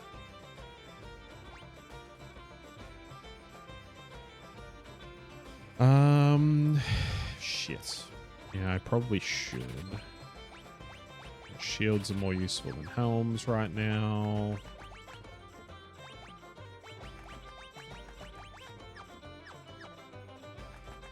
Alright. Well, all of our leather armors, all of our leather shields. Alright. Can't buy any magic, so there's no point checking that shop. Item shop.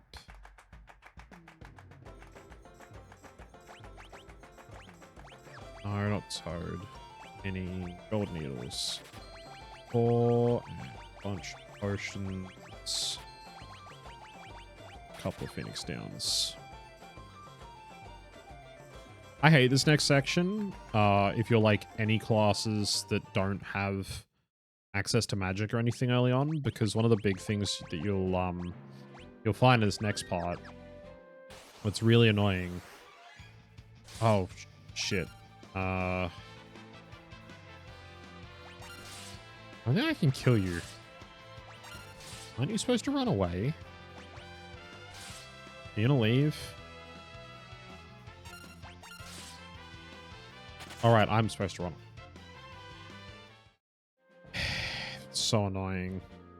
If I get any classes that use the Brave Blade now, it's like, well, can't use it at full effectiveness because I ran. Yeah, so this next section that we're going into, which is like the next major dungeon, which is North Mountain. I was trying to think of the name of it. North Mountain, yeah. It's really annoying because there's one very specific enemy in here that has a petrifying attack, and normally if you have like a white mage or you're playing this game like casually, not for the Fiesta, it's like, whatever. It literally doesn't matter. If you run into them. But every other sort of like run, or a lot of them in the Fiesta, where it's like, oh, you're stuck with 4 freelancers. It's like, oh, did you run into the cockatrice and get turned to stone? Well, you better have some fucking gold needles. Also, another one for FF14 players. Hey, look, this is where the Gaily cats are from. Hasn't seen this. This is the first appearance of a Gaily cat enemy in the Final Fantasy series. So yeah. I know you can't get them as a pet in this game, unfortunately. Unless you count Beastmaster Capture as having a pet, in which case you can have them as a pet, technically, but I don't remember what they do. God, Beastmaster in this game is like such a average class. That's why I find it mildly amusing, because I know it comes up a lot in the FF14 community where they're like, we want to like another pet class, and they're like, we want Beastmaster because it's like good in so many other games. But every time someone says Beastmaster, I just think of FF5 and I go, why? Class is like very average. It's just occasionally good in some spots in the Fiesta, and in a casual run it's like, why even bother? They have very few actually useful skills. I think the only fun thing you can do with Beastmaster is there's a boss in one dungeon in this game that is a Minotaur is like a mini boss. Beastmaster is a nice concept. It's very much more of a miss than a hit in the series. Yeah. So there's a mini boss in the pyramid in one of the sections of this game that is a Minotaur, and you can capture him with Beastmaster.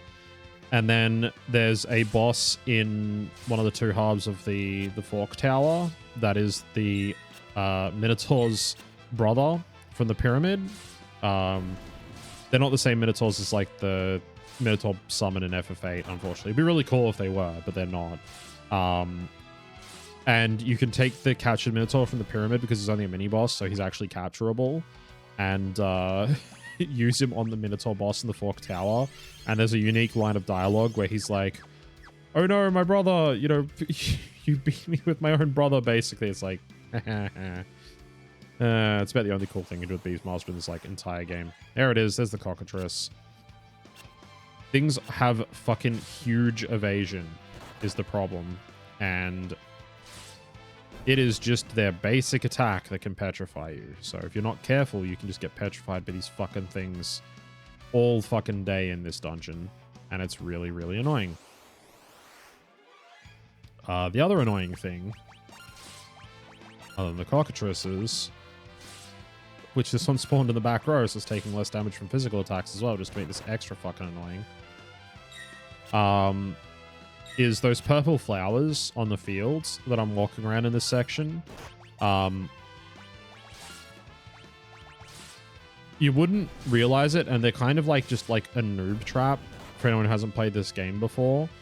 But they're actually poisonous, and if you like just walk onto the tile that they're on the floor, so like if I walked one step to the right here onto that purple flower, my entire party would get poisoned.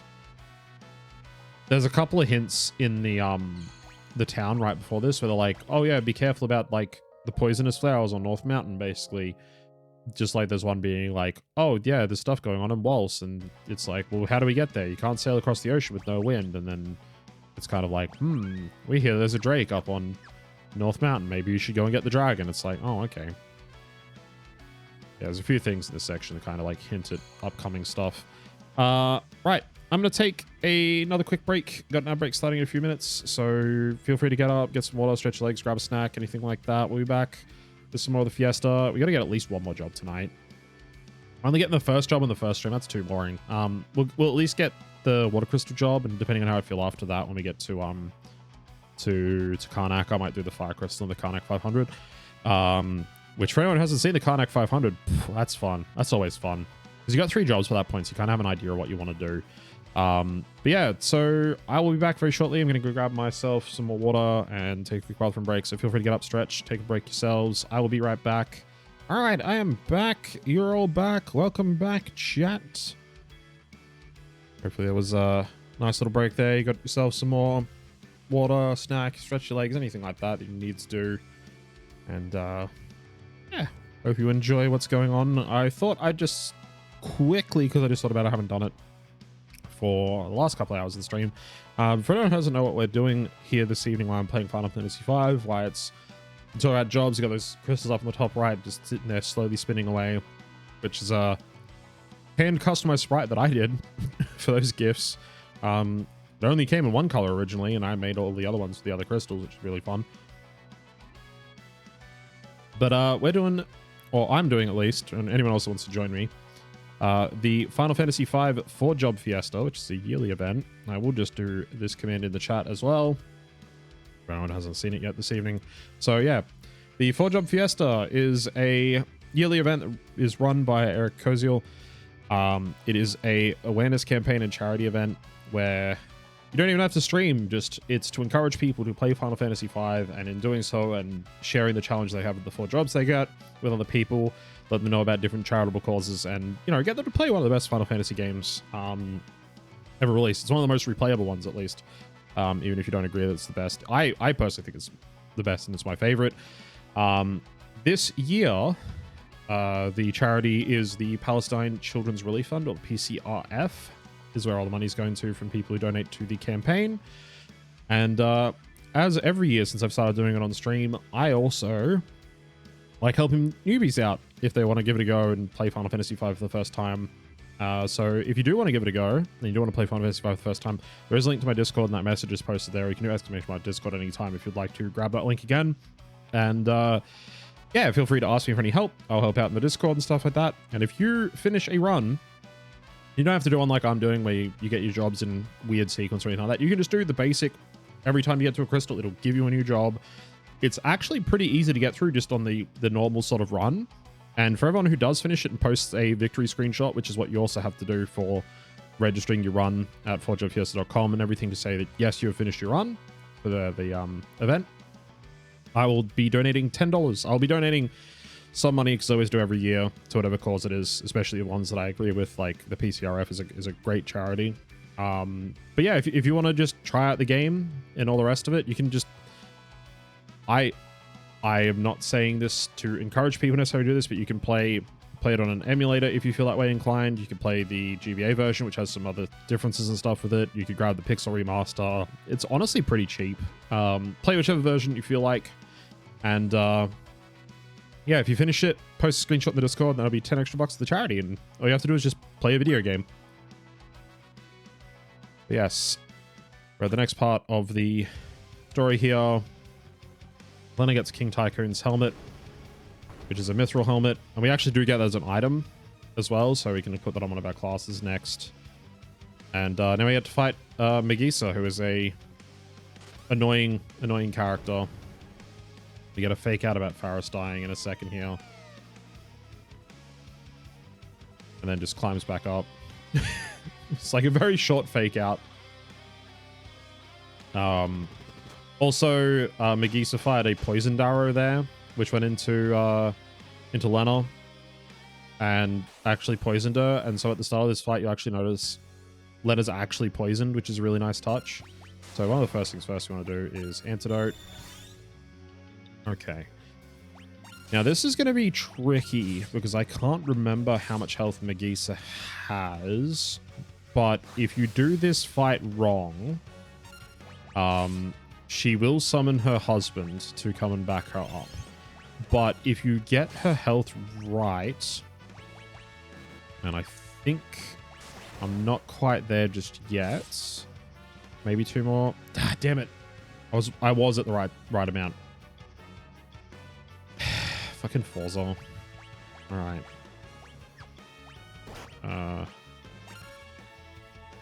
Oh, awesome. Yeah, so the most annoying part here is that Meteor actually uses regen on Forza, which makes him like very hard to kill. Because he's continually regenerating health. And also, as you notice, he hits like a goddamn fucking truck. As does Meteor here, so... This is why I wanted to like pull this off properly if I could, because the trick here is that you can get her health down low enough and then just snap a Frost Rod and it kills her without needing to fight Forza. Just casually one-shotting your characters, yeah. Alright, you know what?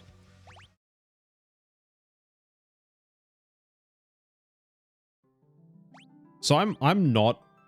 I will just say here, I was not keeping track of Meteor's health. And like I said, I don't remember how much her maximum health is. Like, I can check in the bestiary, but you can't check in your save file. You have to go back to the main menu to check it. But... I have played this game so much. And there's a great clip on my channel from before I had my VTuber model, where I was showing off how busted blue mages are. And I'm like, watch this. And cast level 2 old on X-Death in one of the fights against him, which is one of the ones that is susceptible to instant death. And the level 2 old makes his level slowly drop. And if you can time it perfectly, you can catch his level when it's at a multiple of 5 and then hit him with level 5 Doom, which is an instant kill. Or level 5 Death, sorry, which is an instant kill on him. And so I'm like, watch this. Hit him with level 2 old, and then I count, and I'm like, 5, 4, 3, 2, 1, cast level 5 Death, miss, cast level 5 Death again, hit. Like, I'm that precise on the timing from how many times I've done this game to know exactly when I have to do it and stuff like that. So yeah, honestly, I'm not even like paying attention to the exact amount of HP she's got, because I don't remember how much maximum HP Meteor has. I'm just paying rough attention to the amount of damage that I'm doing. And able to tell that, like, after a right amount of attacks, whether or not she's at half health or not. So I actually think I want to do it now. And that should be enough. Yeah.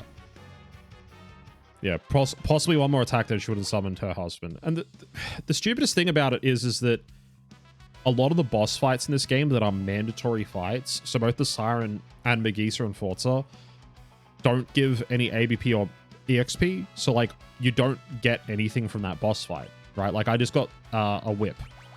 That was it. That is the only thing I got for this entire boss fight, right? So it's like, cool, how useful is that? only a little bit. Because now, like, I'll put on Avros and put him in the back row because he can do full damage to the whip from the back row.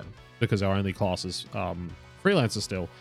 But that's literally all I got from that fight. I got no EXP, no ABP. Which, sure, you can't get ability points on Freelancer because it has no job levels. That boss fight doesn't give you any anyway. Which is why there's people that have done what they call low-level runs. Or minimum level runs of FF5. Because you can get ability points without getting EXP. Which means you can get levels in all of the jobs that you want. And if you're not playing like a restricted one like the 4-job Fiesta, you can get some absolutely fucking busted job combinations for skills and beat the entire game. I think the lowest one I've seen was like everybody in the party's at level 5, which is fucking absurd for a Final Fantasy game to beat the final boss. It's like, oh yeah, everyone's level 5. It's like, what the shit? So yeah. When I'm like, this game's not particularly difficult, it's honestly not. The thing that makes it tricky is doing stuff like the 4-job Fiesta with the Meteorite run, where you get your jobs out of sequence. Or, like, literally every job crystal could be any job. That includes Freelancer and Mime. Which, honestly, including Freelancer and Mime in the job list, really fucks the whole thing up, makes it a hell of a lot harder. But now we get to do what is my favorite part, because we're supposed to go to Waltz, which is just over there to the right. But one of the things that a lot of people worked out when they played this game for the first time, if you do a little bit of exploring, is you can come back here. This is where the game started. But because you're flying, you can actually fly past this meteorite. And you can come back here to Castle Tycoon, which you're not supposed to do yet, technically. You literally can, but the game doesn't expect you to do it, because it's technically a sequence break. And the fun part about doing the sequence break is you come back here, you get to this whole entire cutscene section here where the Chancellor's like, Lena, you're back, you have to resume ruling the kingdom. And she's like, no, King Tycoon is still alive. We want to actually continue looking for him. And they're like, cool, you stay the night. And she's like, sure. And then everyone stays at the castle overnight. And Lena has, you know, trouble getting to sleep and all the rest of it because she's seen, at this point, Faris's pendant, which is the same pendant that she has. This is slightly out of sequence. She's supposed to have seen it by now, sort of thing. And then is like, you know, what's going on, Faris? And it's like, you know, you're my sister, and Faris just won't admit it. There's a whole plot element here of what happens later where Faris went missing when she was a child and basically got adopted by the pirates, and Leonard started to put 2 and 2 together and be like, oh no, this is my older sister that went missing, and Faris won't admit it.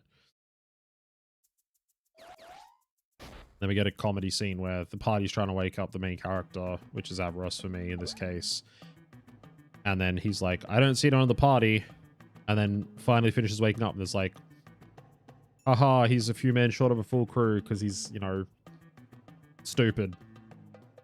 Because they tried to wake him up and he fell out of bed. It's like, okay.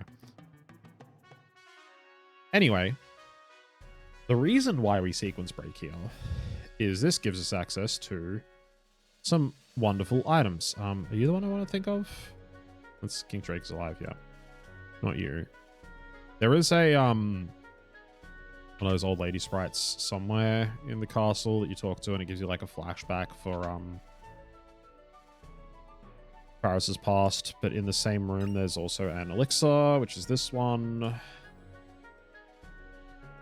yeah, you talk to her, and she gives you like a flashback of Faris as a child before she went missing, sort of thing. It's like, oh yeah, the princess's sister, blah blah blah blah blah.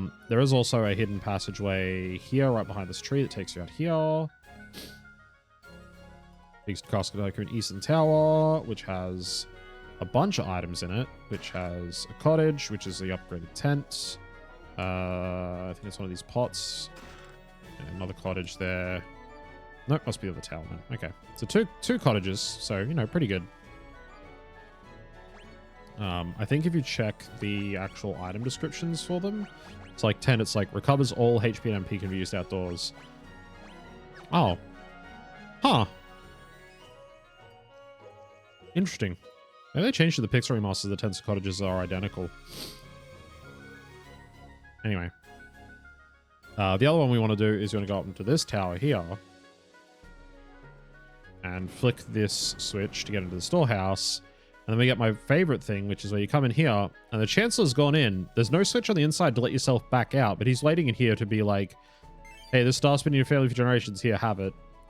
And then leaves. But there's an empty chest here, which the staff was clearly in. So you could have just come in here and got it from the staff, but instead, no, he's come and locked himself in here. So if you didn't come in here and talk to him, it's like, whoops, he would have died.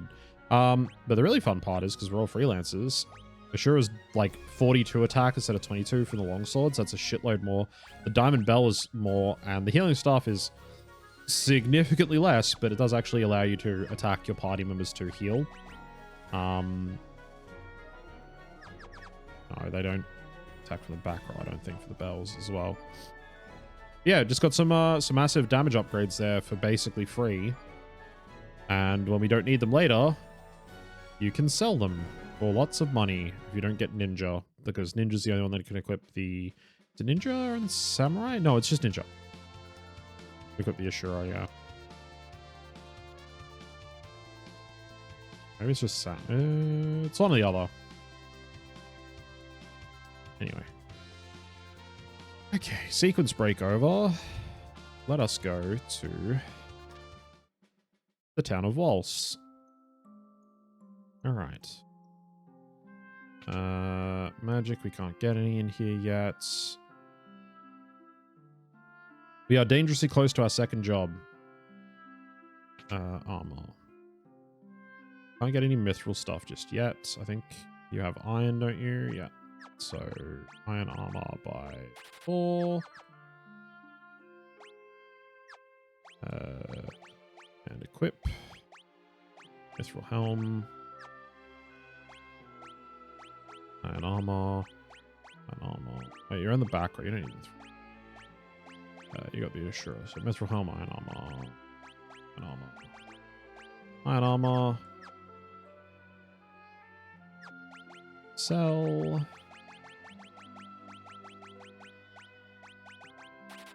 Three longswords got equipped. One leather cap. All 4 bronze armors. Keep forgetting the shuriken aren't worth shit. They're worth like 5 each. Like the Ashura's worth 2,900, which is a shitload right now. It's one of the other reasons why people do that sequence break. Is if you're playing through and you're like doing a normal run, and you're fairly confident you're not going to get samurai or anything, you're just like, yeah, it's just free cash basically. And yeah, look, like other than the longsword, which Faris has on, these are all like worse. The battle axe is 650 for like +1 attack, so it's not even worth it. Which means the whip, the bell, and the Ashura right now are better. And like the whip is 26, the bell is 24, and the Ashura is 42. It's like, holy fuck, that is a lot more damage. Alright. I'm not fucking around with the moat. There's a hidden item somewhere in that moat, but I can never remember exactly where it is. Alright. Okay. Alright.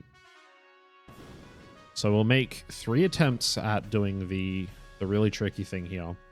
So there is a really, really cool thing you can do in this section.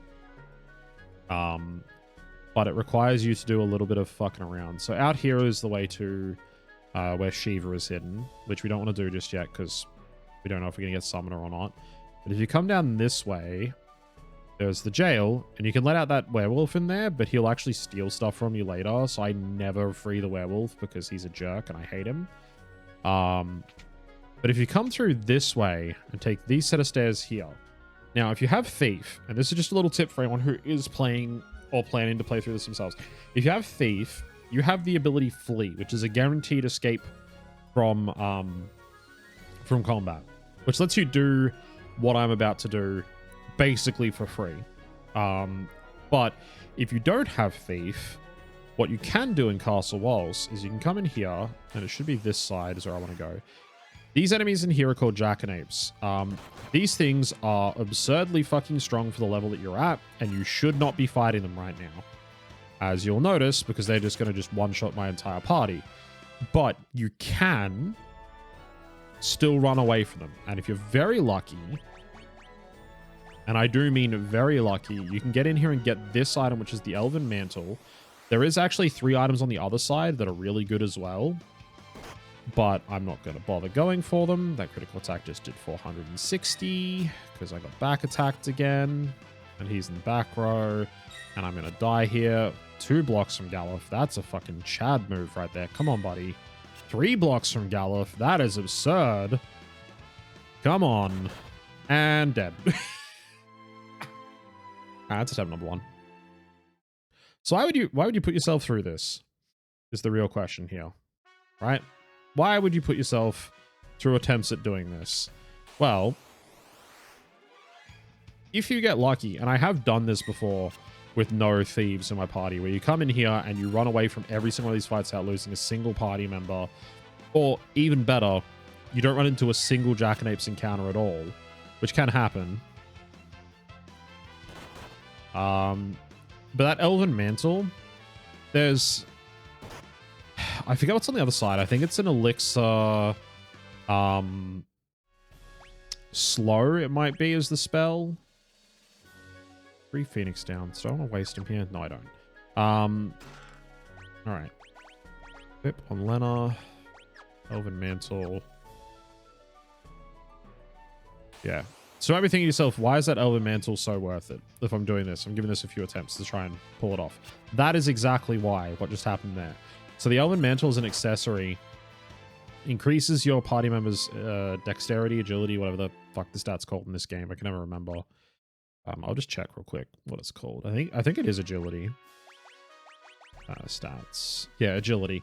So it increases their agility, but it also increases that evasion percentage. And it just has like a flat chance on the item to dodge 20% of all physical attacks that are thrown at your party member that's equipped with the Elven Mantle. And if that sounds broken, and it could be stuff like critical attack, which is like an actual like physical attacking skill, right? The thing is that if you dodge those attacks, you take no damage. It's just straight up, you just straight up just dodge it, right? And there's very few Elven Mantles at this point in the game. This one, like I said, you're supposed to come back to Castle Waltz later to get, because you should not be fighting these Jackanapes now. And if you come back later, you can definitely kill these things. They're like not like completely indestructible. They're just like absurdly high level. Actually blocking them with any of your party members like that is kind of nuts, honestly. Right. 15, 26 agility, 27 agility, 15 evasion. All right. Yeah, so it's like, you know, plus some agility, plus some magic defense sort of thing. It doesn't really say anything else than that. It's just like, yeah, it gives you some more magic agility and magic defense, increases your weight slightly. But it doesn't really go into like, yeah, so your cloak that sometimes evades physical attacks if you go into the description. That's the only way you'd have any idea what it does. There's no way of knowing that it's like by far one of the like accessory items you could have right now. And of course, Faris just gets one shot instead of dodging. Come on. Block, that's good. Can we get an escape? I need to double check this. I always remember this like later into the run when I'm in one of the sections where I definitely want to run from stuff. But if I remember correctly, the way the run is triggered in combat, if you're holding L and R to do a run like this, is it's triggered like when the characters turn around to like roll a chance on you escaping. So you can hold it like that and have a chance of getting away. Hey, we did it. We did it. We made it out with the Elven Mantle. Let's fucking go. 4th attempt. That's actually not bad. I've had some runs where I've done them off stream and stuff in the past and been there for like an hour just trying to get out with that Elven Mantle because I'm like, my classes are bad. I want it for like the early game. But yeah, does this revive them or does it just heal? I think this heals and revives.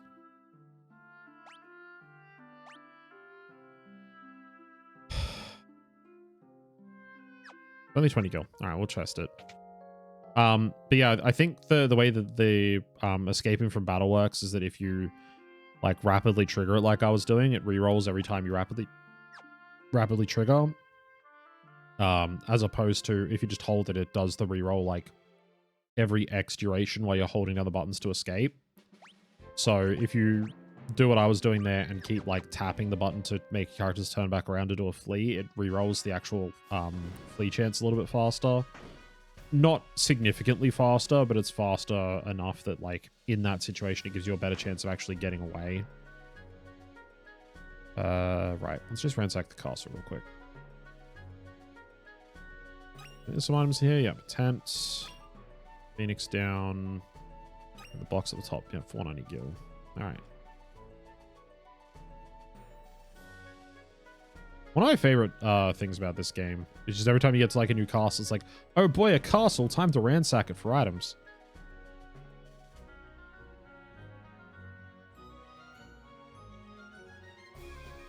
Oh, that was the secret room there where he's like, oh, Shinra was sealed away with the crystal's power, and you can go and get Shinra before you do the crystal anyway, so it's like, sure.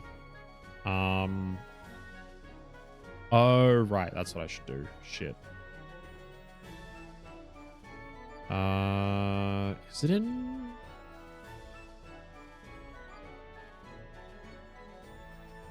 Anyway.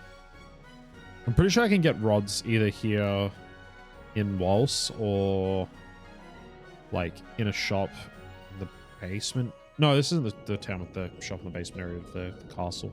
Anyway, the storyline event that happens here is that you come into Castle Waltz, which is also another like castle area in the world, another kingdom, castle area, kingdom, that has a crystal, and a lot of the power from Waltz, as you'll notice, is like they've got like water goddamn everywhere around their castle, and their like prosperity of their entire town and the kingdom and everything like that comes from the water crystal, and that they're using a machine to amplify its power, which is something you find in like the next two towns. It's interesting because the wind crystal is more like a reverential thing where they're like, oh, we have the wind crystal in the wind shrine. There's nothing really attached to it. We just like, it's just in near where Tycoon is. That's just sort of how it is, right? Meanwhile, in Waltz and Karnak, which are the next two towns we go to, their crystals are hooked up to a machine invented by Sid, who we'll run into a bit later. I can't buy the rods just yet. It's the next town. It is in Karnak. Cool. Yeah. Oh, that's right. That's what I can do. Hang on. I'm not checking in keto. I'm trying to do as much of this from memory as I possibly can. Yeah, so they've had the crystals hooked up to a machine made by Sid that's amplifying the crystal's power and acting as a conduit to allow them to use it how they see fit, basically. And so the problem with that is that, as we figured out, the machine is actually, sapping the power of the crystals and is causing them to, have issues and eventually shatter and break, basically. So we've come into Waltz and gone to the king and been like, hey, so we're not telling you how to run your kingdom or anything like that, but you might want to consider, maybe turning off the machine that's sapping the power from the water crystal before the water crystal breaks. And he's like, you have no proof that's going to happen, sort of thing. We're going to keep using the water crystal because it's our like livelihood, it's our prosperity. And we're like, I wouldn't, that seems like a bad call. And then he's like, well, whatever, I don't have to listen to you, I'm the king of my own kingdom. And then while you're talking to him, another meteorite comes down, similar to the one that came down near Castle Tycoon. And he's like, oh shit, that's actually like a bad thing, basically. Can I run into some of the other enemies in here? I was thinking maybe I was on the wrong floor for it, but I actually do remember them on the first floor, so maybe I'm just getting unlucky. And he goes off to see what's going on with the meteorite. As we're going to find out, our party's call of maybe don't keep using the crystal machine is actually the correct call. But, I mean, no one's listening to us just yet. We just happen to be there whenever every crystal breaks, so maybe it's our fault. Yeah, it's interesting because the wind crystal's like in a shrine. The water and fire crystals are being sapped to their energy. Yeah, should be Shiva's floor. Yeah. That's just Shiva battle right there in this tower. I swear there's another enemy type in here. It's not just the elf toads. I'm going to double check that in a second. Make sure I'm definitely in the right spot. But yeah, basically, we're going to go to the water crystal tower, and it's going to be like, yeah, things are bad. The water crystal's going to blow up. There they are. That's not what I was thinking. I wasn't thinking of the ice soldiers. There's a great blue magic spell you can learn from these elf toads if you've got blue mages in your party, which is Pond's Chorus. It turns everything into frogs. I think the other enemy I'm thinking of that's in here can teach you Lilliputian Lyric, which turns everyone mini. But yes.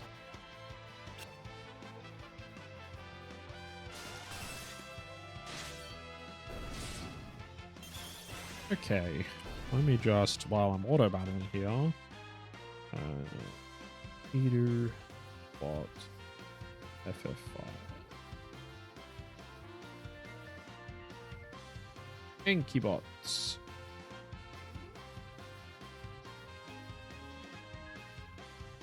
Oh.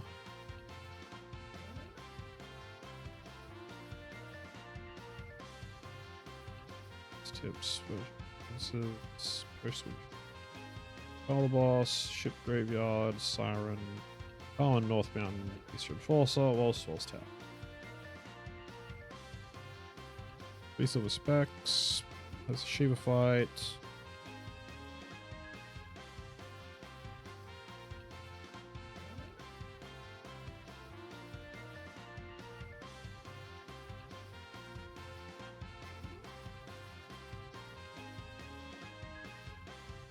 Right. That's what I was thinking of. I'm in the wrong spot. Hey, oh yeah, how's it going? Stream's been good.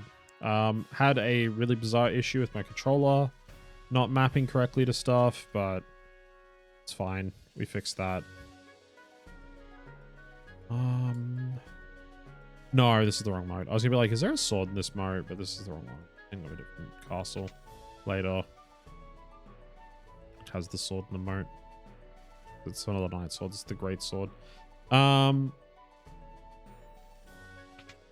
Yes, I was thinking because there's an enemy in. But I can fix it.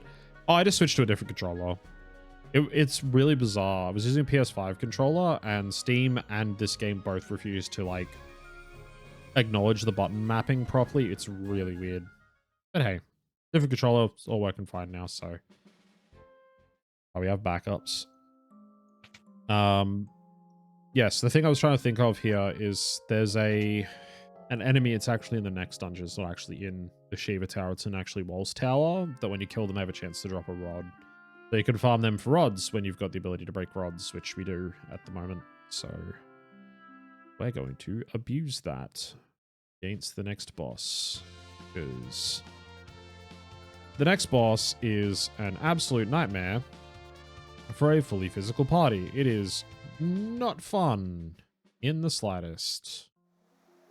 Our party is purely physical. Rule suddenly went berserk, stormed the tower. We didn't stand a chance. The king went after it. Some soldier went in. I've never seen before too. So to explain that one, because I'm going to kind of just bottom mash through the story, and we haven't seen Garula just yet. So Garula is, I did run into it before. At one point, there they are. Ricard Mage. That was the enemy I was thinking of. Yeah. So we ran into Garula just outside of, I can't think of the name of the towns, before North Mountain. It's like one of the nothing towns that most people don't even remember the name of, because basically do nothing in it.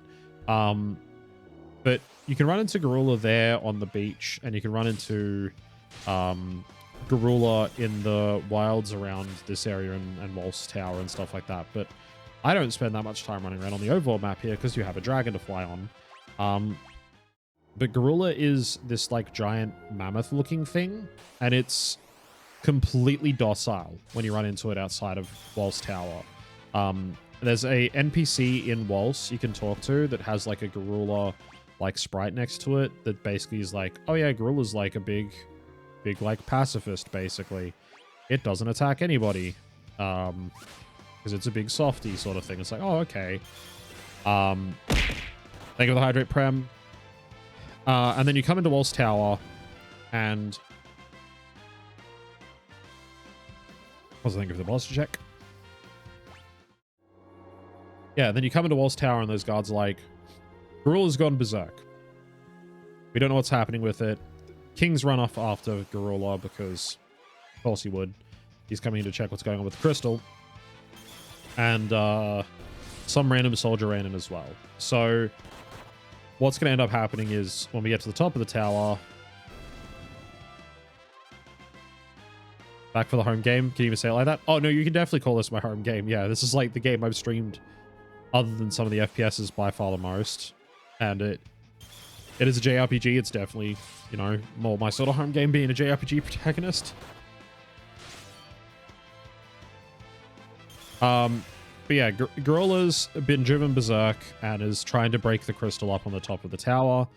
And the mysterious soldier gets some of the blame for that incorrectly because the mysterious soldier came out of the meteorite, as we'll find out later as well. And as we'll find out much, much later, anyone that's coming through those meteorites is actually a good guy. So he's got nothing to do with the problems that are actually occurring here with Garula. So yeah. TLDR for me going, here's basically what's happening, and then giving a really long description is Garula's the boss at the end of this next dungeon. It's being controlled by something to make it go berserk. A rod. That's disappointing. And we're going to stop it. But first, we're going to need a bunch of rods because Garula has this extremely nasty ability, which normally wouldn't be... You lost the point. That's fine. I kind of rambled a bit there. TLDR, Garula's the bad guy at the top of this tower, and that's about all you really need to keep track of. I'm like referencing future plot points, realized those are going to be sometime way in the future. Although the soldier when we get up there is going to mention that he knows Galuf. That's about the only relevant part. But yes, Garula has this really nasty thing that it likes to do, where if you hit it with a physical attack, it counters. And our party's all physical right now because our only job that we have access to is Freelancer, because my first job up in the top right there, the one that's sitting next to 3 spinning crystals which we got from the Wind Crystal, is Chemist, which we will not get until we get the Earth Crystal jobs, because specific jobs come from specific crystals. So we're stuck with a party of full Freelancers. Which, honestly, could be a hell of a lot worse. 2 stops there is actually really bad, though. Just sort of think the upper right hand corner, that's fine. It's just supposed to be up there just as like a little reminder. I can point to it when I need to. It doesn't need to be like immediately obvious to people, but yeah, so freelancers are bad because we've only got melee. We have no access to any other skills because I haven't mastered any other jobs. The freelancer as a job in this game usually would give you access to anything. Hey, there we go. Flame Rod. Yeah, so when you go into like abilities and stuff, you'll notice we've got 2 here that we can pick from on the Freelancer, and they can equip like literally any gear. So the point of the Freelancer class is once you've mastered some other jobs, to just be able to like put 2 abilities on here, still have attack, an item, and then 2 other classes abilities. So that way you can mix and match and make your own custom classes, basically. It's one of the big selling points of FF5.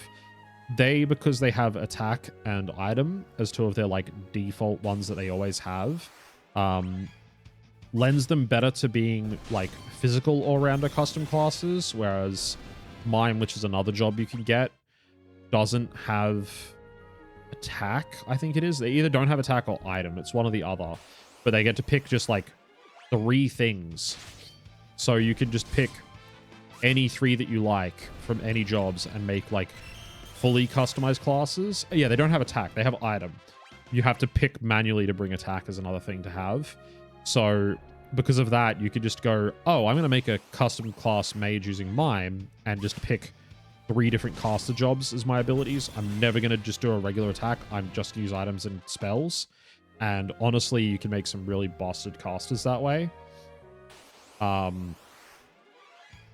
if you're doing the 4-job Fiesta,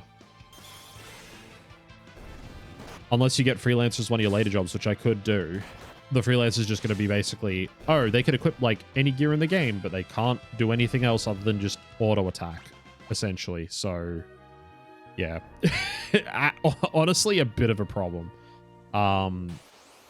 And because Gorilla's going to physically retaliate on any physical hits with the counter attack, and he also has an attack that makes you slowly drain HP the entire time you're in the fight, we want to avoid hitting with any physical attacks if we possibly can. So what I'm trying to get right now is a bunch of these flame rods, which we can get from the Ricard mages here whenever we defeat them.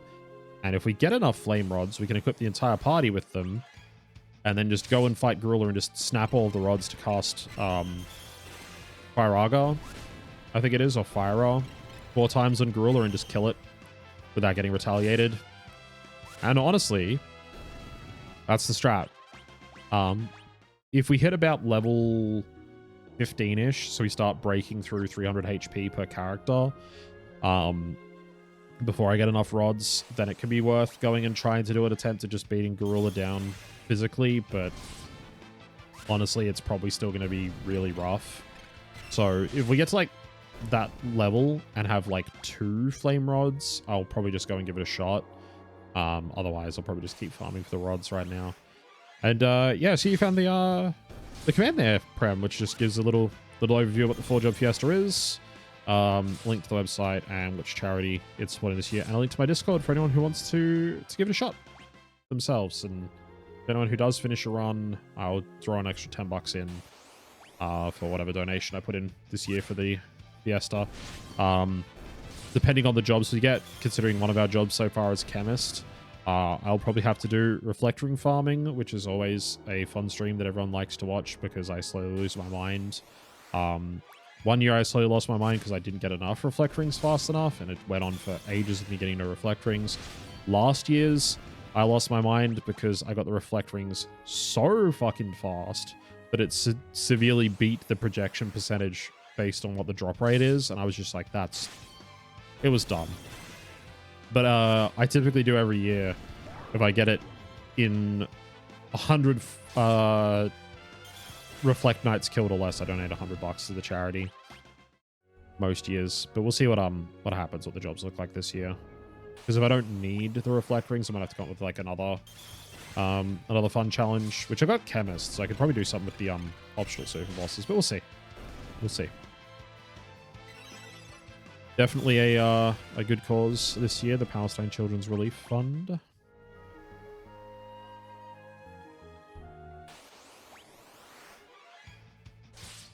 But honestly, like these are the parts of the 4-job Fiesta that can be a little bit boring, is just grinding stuff.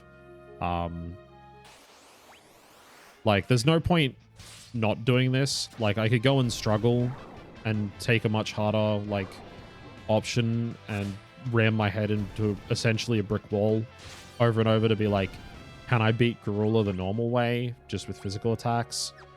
Or I can sit here and just grind for a little bit and then make sure I can get past Gorilla instead of like, oh, let's watch me attempt Gorilla for like 2 hours and get nowhere. Which I'm sure some people would enjoy as content, to be like, oh, we get to watch Avros try and beat a semi-impossible fight to see if he can do it. Which, you know, sure, if that's the sort of thing you're into, if you want to watch me do that, then, you know, we can do that sometime. But at the same time, you know, we're doing the 4-job Fiesta to see what jobs we get and to see if I can beat the entire game with those 4 jobs. So honestly, the only job I can think of from the remaining 3 crystals that I could get, which would make me go, no, I'm not attempting the 2 optional super bosses at the end, which is Shinryu and Omega, would be if I got Berserker, because Shinryu and Omega are essentially scripted fights, is the easiest way I can put it. They're not like completely scripted as in like, oh, you can just learn the script to know exactly what to do in every single step of the fight, and then you can win, which some other JRPGs have some bosses like that. There's a couple of optional super bosses in the Etrian Odyssey series that are scripted bosses that are like that, where it's like, they will do one of these set of actions for this stage, then they'll jump to the next part of the script through one of these set of actions, and you can kind of know based on what they've done in each like set of their attacks for each stage of the fight to be like, oh, they're going to go to this attack pattern next, so I need to be prepared for this sort of thing. They're still really fucking hard, but they are pretty much just scripted.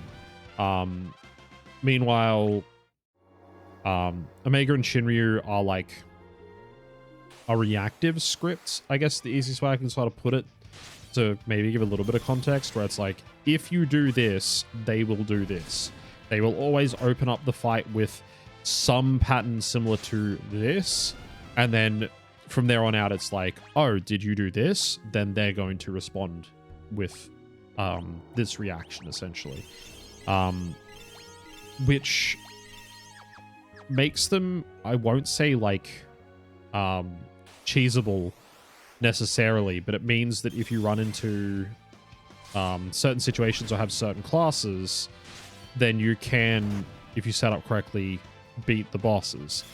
The part which makes the Berserker so bad for both Shinryu and Omega is the fact that they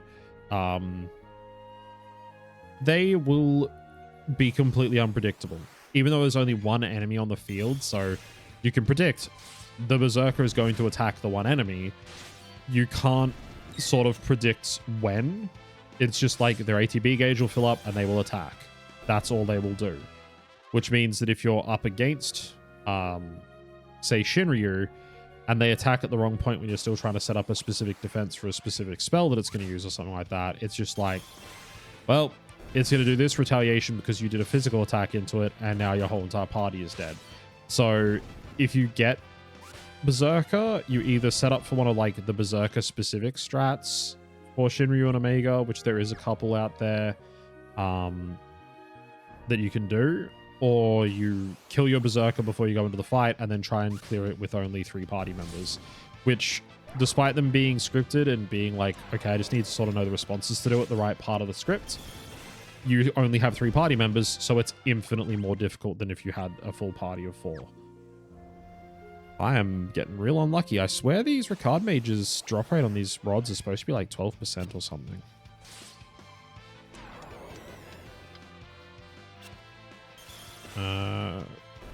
Ricard.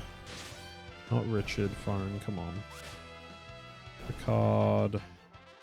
Mage. FF5. See if we get another rod here. No. Okay. Interesting.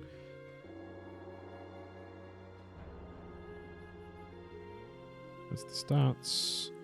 More. Items. Oh no, they are the... Okay. Yeah, alright. Well, that kind of explains that. There's a lot of enemies in FF5 that have like, oh, if you steal from them, you will get this item. As long as the steal is successful and they have an item, you will get this item 100% of the time every time you steal. So like these guys have a rod, which isn't like a flame rod or an ice rod or anything like that. So it has no spell attached to breaking it. But if you kill them in combat, they can drop the flame rods, which is what we're looking for. But it's a 6.25% drop rate. And that is like just a standard drop rate that like a lot of enemies in this game have. I'm pretty sure the Reflect Knights had the same 6.25% for the Reflect Rings. So basically we're getting our first taste of Reflect Ring grinding, and we're not even up to the Reflect Tower, so that's kind of fun. Everyone's health at. Galif's the only one over 300. Galif has an insane stamina stats. Like each of the party members, ultimately it makes no difference if you're doing like a casual run with jobs and stuff like that, and even in the Fiesta it doesn't matter. But each of the party members has like a specific base stat when you check their stats, because these are freelancers, so they're not getting any extra stats added, but they'll have like one stat that they have like higher than the rest. So I'm pretty sure it's Aros's strength, magic for Lena, stamina for Galif, and agility for Faris. Yeah, so they're all the 28. So 28 agility, 28 stamina, 28 magic, and 28 strength. So technically Avros would hit the hardest with physical attacks. Lena makes the best mage. Faris has more agility, so she makes like a better ranger or a thief or a ninja or something like that. And Galif has more stamina, so he technically would make a better like knight or like one of the tanky classes that needs a lot of HP. Which explains why if you play like I am at the moment with just all freelancers, you'll notice with the same gear, if like we put exactly the same weapons and armor on everybody, they'll take different damage amounts. They'll deal different amounts of damage back. They'll have different amounts of like evasion to dodge enemy attacks in a lot of cases, stuff like that. And then, yeah, like when I talked about the chemist earlier, I talked about like the stat bonuses it gave. Those also affect when they change to that class sort of thing. It doesn't actually like affect stat growth. So it's not like, oh, you leveled up as a knight, which has a higher like stamina stat, so you get more stamina when you level up. It's like, no, you change job to knight, so now you have a higher stamina, so now you have a higher base HP. But as you would have noticed if you paid attention to like all the stats, and I did kind of zoom through it, their lower stats at this level with those minor stat differences is a 26 or like a 25, and their higher stat is like a 28. So we're talking like a 2 to 3 stat point variance for each stat. So ultimately, when you think about it that way, it's like the jobs in some of them give like +2 or 3 to a stat. So honestly, make whatever job you want. It makes no major difference in the grand scheme of things. But in the early parts of the game, it makes the characters slightly differentiated. So you can be like, oh, cool, this person's better at this person's better at that. But like I said, in the long run, it makes no difference when you get into the job system and stuff like that. So it's just like an interesting novelty early on. Or an interesting novelty if you're doing a 4-job Fiesta run where they're all freelancers and you get to notice, hey, Gal's got slightly more HP than everybody else, or Aros hits slightly harder than everybody else. That's about it. But it is also fascinating that because of how that functions with giving the slightly different stat values, unless you're doing like an all freelancer run, you'd never notice the stat differences really. God, I cannot right now. I swear. I should have, if I'd checked the drop rate of these starves earlier, I would have kept a running count of how many Ricard mages I'd killed, which is what I usually do with the Reflect Rings. Fucking... Okay, the game's mocking me now. So that secondary screen that pops up with, like, the loot in it only shows up if any enemies drop any, like, loot and stuff. So typically, like, I'm tapping through it pretty quickly, but I'll show it off at the end of this fight. But typically, like, when you end a fight, it goes, everything's dead. Here's all the EXP and stuff you gained. If there's any levels, it'll show you levels after it. But when you press X, it just goes out of the battle like that. Because this is like X to close, right? You'll notice it'll say X to next if there was any other screens to go to, like level ups or anything like that. Or in the case that one before I fought 2 ice soldiers and a Ricard mage, it said X to next. And when I went to the next screen, it was like, oh, yeah, so like X to close, nothing. You can do that to like see items and know if items dropped before you even get through it sort of thing. But I like just mash it quickly enough. I don't even pay enough attention to what word it says because If it's just close, cool, gets me to the next battle faster. If it's next, I'm going to see the items anyway. When I press X, instead of it just closing out of the battle. So nothing again. So yeah, when I press the button to came up with the next screen, I'm always checking to be like, was that a flame rod? So we can keep sort of running count how many we've got for attempting to beat Gorilla. So when I pressed the X button to come up with the next screen, I was like, oh cool, I must have gotten a a flame rod. It's like, yeah, see, X to next because it's got level ups, but yeah. I was like, oh cool, I must have gotten a flame rod. I'm not at a level up point or anything like that. And I killed 2 ice soldiers and a Ricard mage, so, you know, I don't recall the ice soldiers, sorry, having anything to drop. Hey, there's another flame rod. We got 2. All that time, we got 2 fucking rods. But yeah, I beat 2 ice soldiers and a Ricard mage, and I was like, cool, that should be another flame rod. It's like, no. The ice soldiers dropped something. They both dropped a longsword, which is why I've got 3 of them that I'm not even using right now. So it was like, no, the other 2 enemies dropped their item, and not the one that you wanted dropped its item. It's like, really, game? You're just gonna mock me like that? I'm pretty sure if I go and look it up, the ice soldiers will be at 6.25% drop rate of the long swords as well, same as the flame rods from the Ricard mage. And I'll just be like, bruh. Alright. We're going to the top. We got two rods and we're over 300 HP. I said if I got to that point, we'd go and give it a shot. So let's go give Gorilla a shot.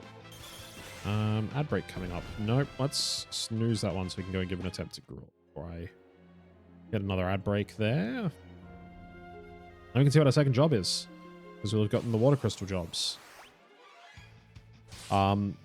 The real super secret tech here would be if I get lucky enough on the way out, fighting any more of these Ricard mages, to get another...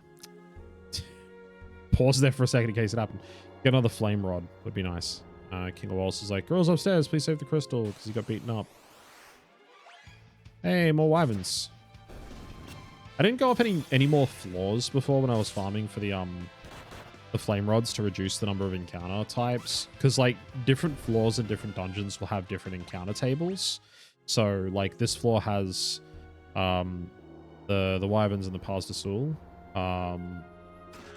which I will add the fun fact once again that the wyverns in the original official translation on the PlayStation for the Final Fantasy Anthology version of this game had the wyvern's name translated as capital Y space burn B-U-R-N. So they were Y burns. But yeah, they're enemies here that can show up in some of the higher floors in Walls Tower and dilute the encounter table basically, so you have less chance of running into the Ricard mages, which is annoying, really, if you're trying to like find encounters that aren't like 2 wyverns or the wyvern and the Paz de Sul to try and get more flame rods. You just want to stick around on the first floor like I was doing, because the only encounters there are the 3 Ricard mages, the Ricard mage and the 2 ice soldiers, the ice soldier and the 2 elf toads, the 3 elf toads, and I want to say 2 elf toads and a Ricard mage off the top of my head, and that's just me recalling all the encounters I had there. I mentioned this before, there's Pond Chorus. Honestly, that's annoying. How many Maiden's Kisses have I got? Just the one? Alright, well I hope I don't run into any more elf toads before I get to the top. This one isn't the correct road, I think. It's not. The right one's the correct one. Cool. Alright, so I'm gonna go left first. Yeah, the little fun part in here where getting up to the next floors requires you to climb the specific types of vines.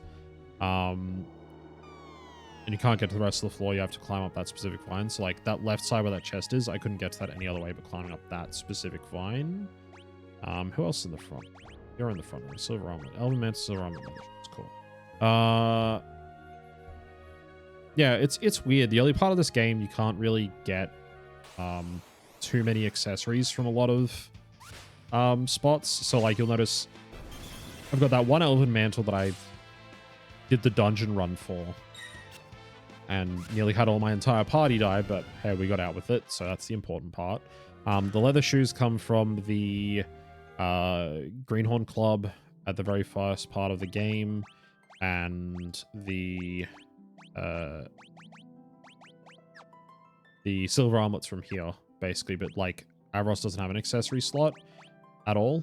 But they do give like beneficial, useful stats, so you kind of want to get accessories as quick as you can. That's why that elven mantle so early is so effective. It's also like one of the best accessories for a long time in this game. There'll be a point where I'm going to get another elven mantle in Karnak, and I think another one not long after that. I'm going to have 3 of my party members with elven mantles equipped, and it's really annoying because if you go and try and equip your optimal gear set, it'll automatically switch it from the elven mantles to whatever gives you more armor, like the silver armlet and stuff like that, instead of being like, oh, the elven mantle has the dodge. Of course you'd want the elven mantle on, so it's just one of those things you have to watch out for whenever you do optimal in the equipment screen. Yeah, so this is the knight that goes in the meteorite and is basically trying to stop Gorilla, but the thing about Gorilla is, like I said before, it's a pacifist, but it's also a giant fucking mammoth. So the problem with Gorilla is Gorilla's very, very strong, and also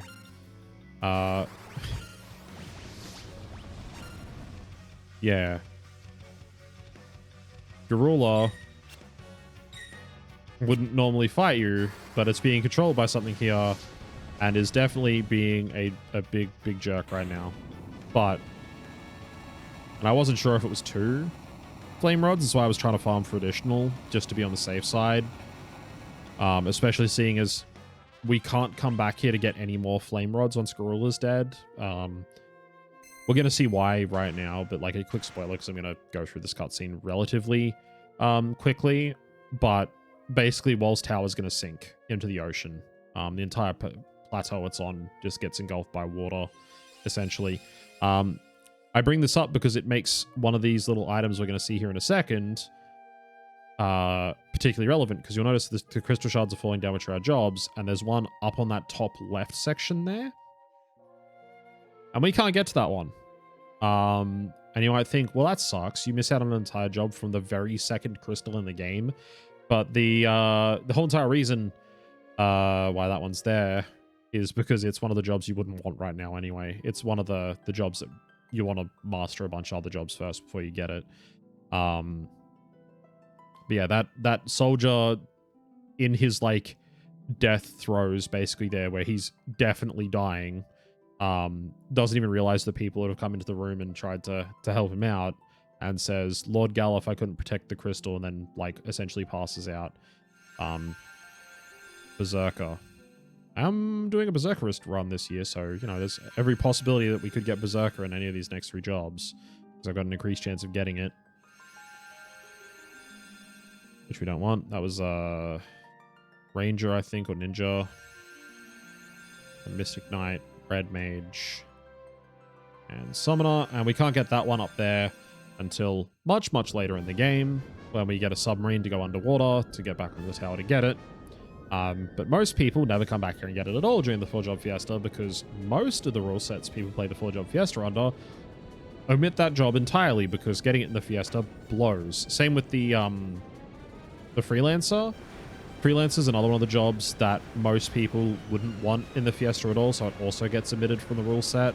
But because I'm doing Meteorite, which has the scrambled jobs, it also has both of those jobs available as possible options. So Freelancer, obviously, you don't require any crystals for, because I'm using it right now. And that one is the job crystal for the Mime job. Which does feature one of the more unique boss fights in the entire game, for getting past the boss to actually get to the Mime crystal. Because when you go into Waltz Tower, it gives you like a timer that you have to get in and out in before the entire thing basically just like crumbles to dust on the bottom of the ocean floor. And the boss fight that you're in is functionally unwinnable.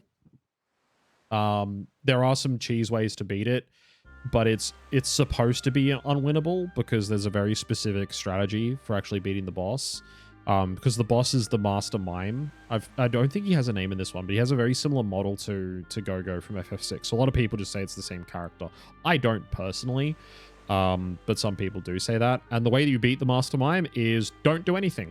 If you do anything, it copies you. You do a summon, you summon Bahamut, it summons Bahamut back. You cast a curing spell on your party, it cures itself. It literally copies every single thing that you do. Like I said, there's ways to get around that by like, oh, I'm going to hit it with a thing that silences it so it can't cast spells, like with the spell silence, and then it can't cast silence back on you, and then you can just beat the shit out of it, sort of thing. I'm pretty sure there's ways to beat it like that without resorting to just doing nothing. But if you just do nothing, it just sits there and goes, ah, yes, perfect. You've worked out that the way to beat me is to not do anything because then I've got nothing to mime. Bravo, well done, you win. And just leaves, essentially, and lets you grab the mime job crystal. Yes, the tower just collapsed. And Sildra saved us from drowning in the ocean with the last of its strength. Which, there's a comment made earlier that I kind of skim over most of the time when I play this game. But it does help to sort of remember that, like, when Sildra goes missing in the whirlpool, there is a mention from one of the characters in your party. I think it's either Galif or Lena that says it, where they're like, "Oh, Sildra's a fighter. She'll make it out of the whirlpool and live on," sort of thing.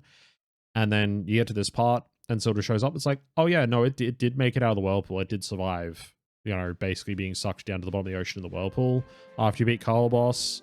But yeah, that was not good, basically, and it took a lot out of Sildra, and now Sildra sacrifices the last of her strength to save the party, because, you know, she's like a sister to Faris that doesn't want Faris to die, and also kind of, it's implied, knows that you have a greater quest ahead. So, you can't die here, basically. We've got another outbreak coming up. I've delayed it twice, but we got 4 minutes before it kicks off, so I got time to actually look at what our next job is first. So let's go ahead and do that. Let me just change the water crystal here to another little gift that I made, which is the jobs scrambling. I love that one. That's just Avaros in every single different job. And if we hit this button here... really? 2 years in a row. That is disappointing. Alright. Job number 2, Geomancer, which, if I remember correctly, also comes from the Earth Crystal. It's either that or it's from the wind. Sorry, from the water crystal, I think. No, it is not. It is from the fire crystal. Okay, so we still have no jobs we can actually actively use right now. All right. Alrighty, I am back, and welcome back everyone from the outbreak. And also, hello, Mama. Hope you're having a lovely evening. Alrighty. Next part of the game, let's go. I was on a bit of a roll there, Quest. I didn't know she said what Garula until just now. Me just double snapping Garula to death. Alright. Now for the fun parts. Wells meteorite. Go inside. And there's a teleporter. They're like, oh god, where'd Avaros go? We don't know till we try. And then they all jump in the teleporter.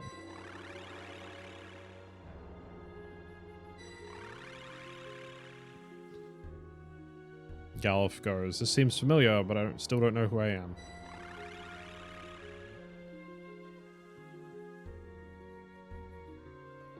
Which obviously, because they keep drawing attention to it, he's going to get his memory back. But hey. It's on for a little bit yet. Alright. Everyone gets swapped over. Well, if you don't have to like wait for a cutscene there, it's just like, nope, you run out, everyone's back at the party. It's like, alright, cool. And that's how we get to the next part. Because if you look at the world map, now I've zoomed it in a little bit, you can see all like those light blue areas are mountains. So where we were before at Waltz, where you can see like the little blue diamond, it's fenced in by those mountains, and it's one of the things that if you played the game before, you don't even like sort of test it, you just know. But the Drake can't fly over mountains. It's not until much later that you sort of find out about the fact that, sorry, distracted. I'm trying to re-equip items. So I didn't do that after I used the rods. Yeah, it's not until much later that you get something that lets you actually fly over the top of the mountains, which is the airship. So that's how they like sort of, they let you go to Tycoon and do the sequence break there at the castle, which you're supposed to go through after Waltz. But it doesn't let you get to any of the rest of the worlds. That way it can sort of funnel you to Waltz for the water crystal and the water tower and everything like that, without causing too much problems for letting you go anywhere on the world map. But it does also mean that our time with the Drake is basically done. And I just remembered there's one other thing that can fly over the mountains, which is the Black Chocobo as well, that I just thought of. But the Black Chocobo is also restricted in where it can go because it can't land anywhere but in forests. All right, how much cash have I got on me? 20k, cool. So now we're going to go into Karnak, and we're going to go into the weapon shop. Now we're going to talk to this guy here. And holy crap, all these mithril items are so incredibly, incredibly cheap. Wow, I wonder what's going to happen. Then you buy one. And they come in and they'd be like, Mir, you're a villain. We're going to arrest you. Oh, you end up in jail. The reason why they arrested you is because you came out of the meteorite. And so they basically talk about it and be like, you came out of the meteorite. You must have been working with the werewolf that came out of the meteorite. You're the bad guy. All right, good luck on it for 5 hours. Time for me to go to sleep. No worries, Soup. Hope you sleep well. Should have been arrested Fantasy 5. I do like this part as well. You kind of have to run around for a bit until it happens, but the guy that's in the cell next to you tries to escape by blowing a hole in the cell, and it turns out that, whoops, he messed up and blew a hole into the cell next door, and you kind of all laugh at him thinking it's funny, and he's like, oh, I'm Sid, and I made the crystal amplification machines, and I'm in jail because I told them to turn off the machine that's amplifying the fire crystal. Blah, blah, blah, blah, blah. Yeah, he tried to switch off the machine himself, and they basically went, hey, you're basically dooming our town to, like, not having power anymore, so we're going to lock you up and turn it back on, basically. And Sid's like, yeah, the crystals are all going to break because of the amplification machines. I figured that out, which is why I'm trying to turn it off. And then you're like, yeah, we got shards of the last 2 crystals, the wind and water ones, because of the choice of the crystals. So, yeah, no, you're right. And then you'll get let out of jail because the Chancellor comes in and basically says, hey, Sid, you're right. Everything's going to shit and the crystal's starting to crack and we're worried. We've turned the machine off, but it's still draining. And then Sid goes, it must be the fire-powered ship that is still draining the power, and that's the problem. So we have to go and turn the ship off. The fire-powered ship, by the way, is in the docks, which we kind of just ran into the town, so you wouldn't have seen it. But there is a ship there that you can't really go onto at this point. And also, you'll see there's a chest here, but there's like a fire in front of it. We can't get to the chest. If you try and use the fire, it just kind of does like a little thing. All those chests, and there's like a bunch of them, like these ones here, there's fire in front of them and stuff like that, all become accessible temporarily later. Because what happens is there's a whole section here in this castle, and there is a lot in this castle, I might add. A lot of different areas. So like, for example, we go up this way. You can't get through these doors right now, or you can't get to those chests there because of the flames and stuff in the way. But like these entire like sections here on these sides got to like whole other areas. It's like this castle's massive, basically. The Queen's not here in her chamber either. But all those fires go out and you're on a timer. There's a 10-minute timer to get through this entire castle later. And during that 10-minute timer, you can loot up as much of the places you want, as long as you make it out within the 10-minute time limit. And there's the werewolf that's trying to get in and turn the crystal off that also came out of the meteorite. And they're like, haha, we drove it off with Professor Sid's explosives, but, you know, he'll be back because that werewolf, which isn't the same one that you could have freed from the earlier town that was in jail, is trying to turn off the thing that's sapping the fire crystal because it's causing problems. Reason I point out the prices of these items is if you come back now, they're a shitload more expensive because the fire crystal's having problems, so they can't as reliably make mithril gear and stuff. So now everything's way more expensive. The trick here is the mithril hammer sells for the most. It sells for 525, and you buy it for 262 initially because it sells for half of its actual value, which is the 1050. So if you want money, you buy the mithril hammer because it sells back for the most. Because you get one item at half price.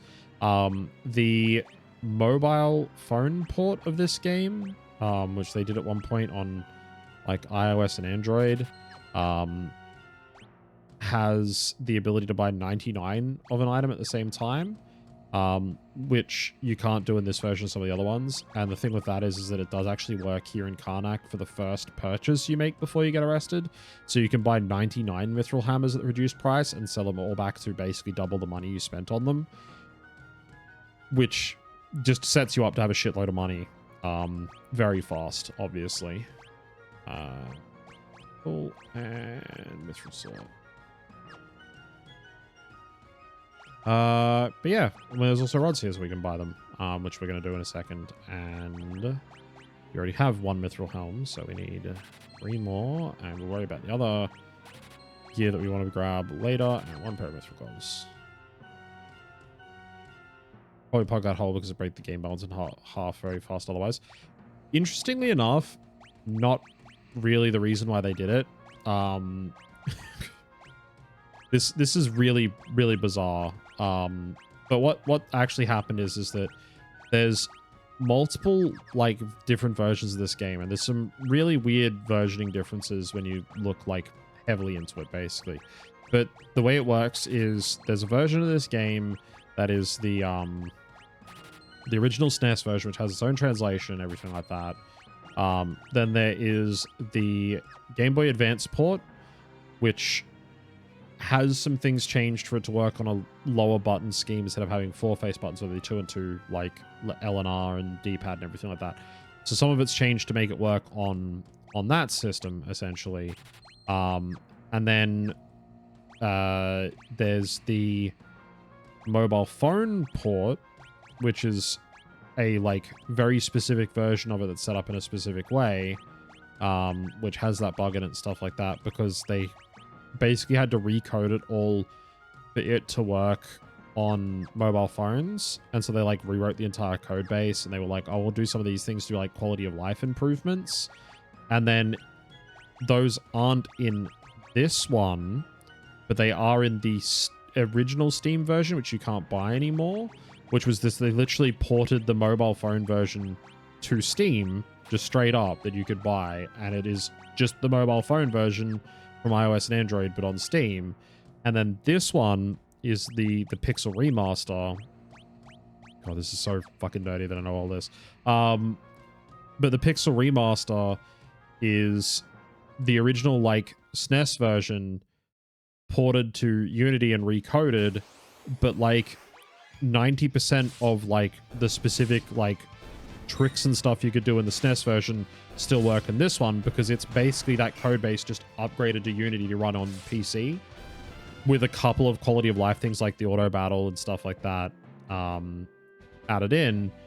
But also because it's not like the same as the GBA version that had some of the additional classes that they added, which is the Cannoneer, Necromancer, Oracle, and Gladiator.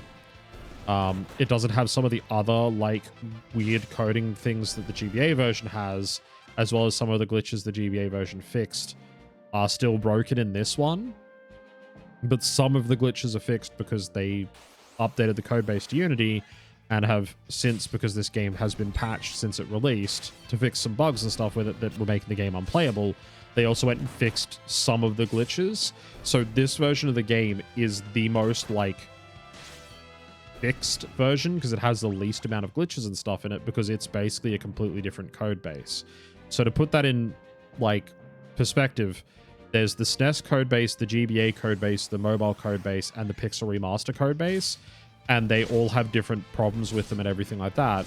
But because the SNES and GBA were the first two, the mobile one came out in between, and then because the mobile one wasn't ported to be the Unity version, the mobile code base had some quality of life stuff added to it, like the multi-item buying, but because they didn't take that into account at all when they made this one, because it's a Pixel Remaster, so it's a remaster of the older version, that was just never considered, so it's just not in this version of the game. So it's just like a weird quality of life thing they added into one version of the game, and then because that's never been ported or like moved forward up the chain in code standards, that's the only version of the game it exists in. So it wasn't even like a game balance thing. It's like they fucked up once and then just never worked on that game ever again, so it just never got into any other versions.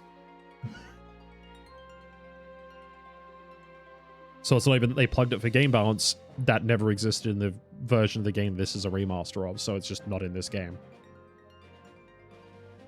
And this is the most recent remaster or anything like that, so unless they do like another remaster, and there's no way they do it of the mobile game, because boy, the Square Enix mobile games, when they made them, got a real fucking bad rap, and ultimately kind of deservedly, because they just basically took the SNES sprite graphics, and instead of like doing like a proper 1080p upscale of the game, where like this is still the pixel art and stuff like that, and like these models and everything still look like the same sort of pixels that they were back on the SNES, but just higher fidelity so they don't look as bad on the 1080p screen sort of thing.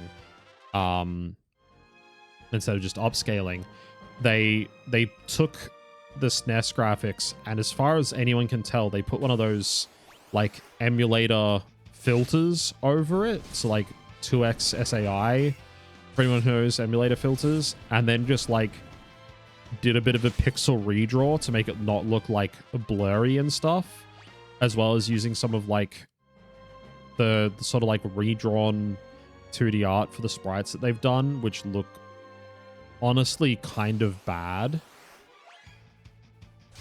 And they did this for a bunch of games, and there's some of them where you can tell that they've just done like an upscale and like called it a day, because there's like pillars in the FF6 mobile port that they did where you can see that like it goes up a few pixels and then like jumps a couple of pixels to the right and goes up a few pixels for the rest of the pillar sort of thing.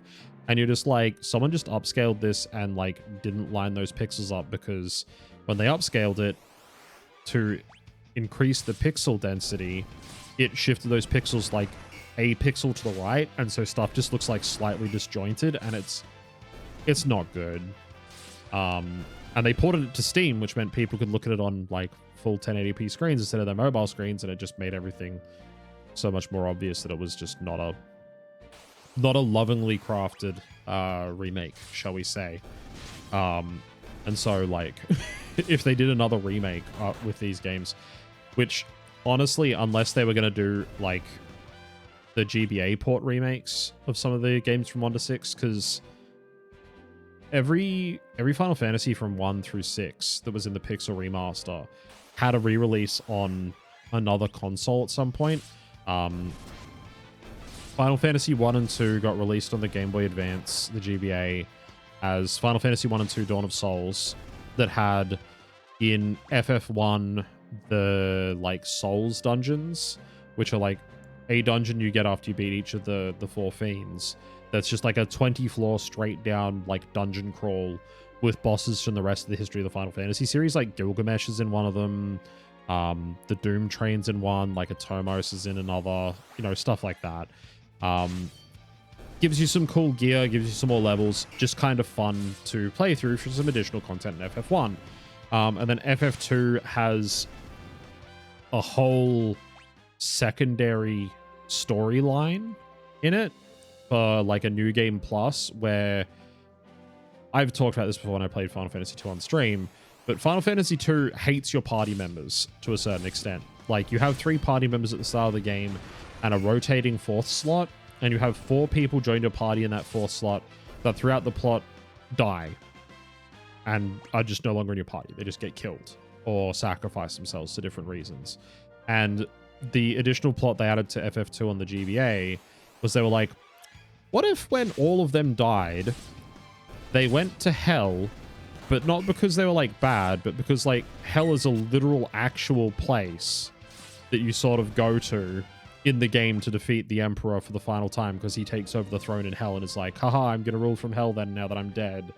And these guys get sent to hell and then go through essentially like Purgatorio to heaven to find out that when you killed the Emperor in hell in the main plot of FF2, that just sent his soul through Purgatory to heaven, and now he's trying to take over the throne in heaven to basically still try and rule the entire world. And then these 4 heroes that sacrifice themselves for the greater good get to power up by fighting their way through heaven to defeat the Emperor for the 3rd and final time when he tries to take over heaven. And it's like, that's a weird plot, but okay as additional content. Then FF3 has had like 3 or 4 different remakes, because they did a remake where they made it all 3D graphics. It was on the DS, and that was the version of it I played first, and then played the Pixel Remaster after, because the original NES version of FF3 is rough.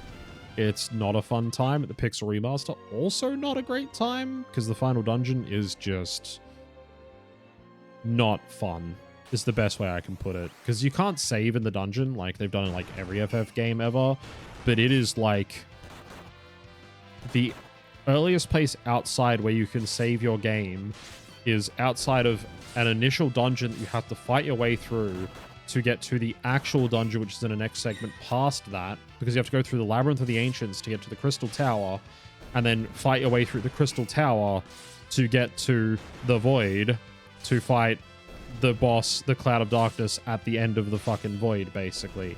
Which, if that sounds familiar to anyone who's played Final Fantasy XIV, congratulations. The first 24-man, raid series in Final Fantasy that was in A Realm Reborn is literally a retelling of Final Fantasy III.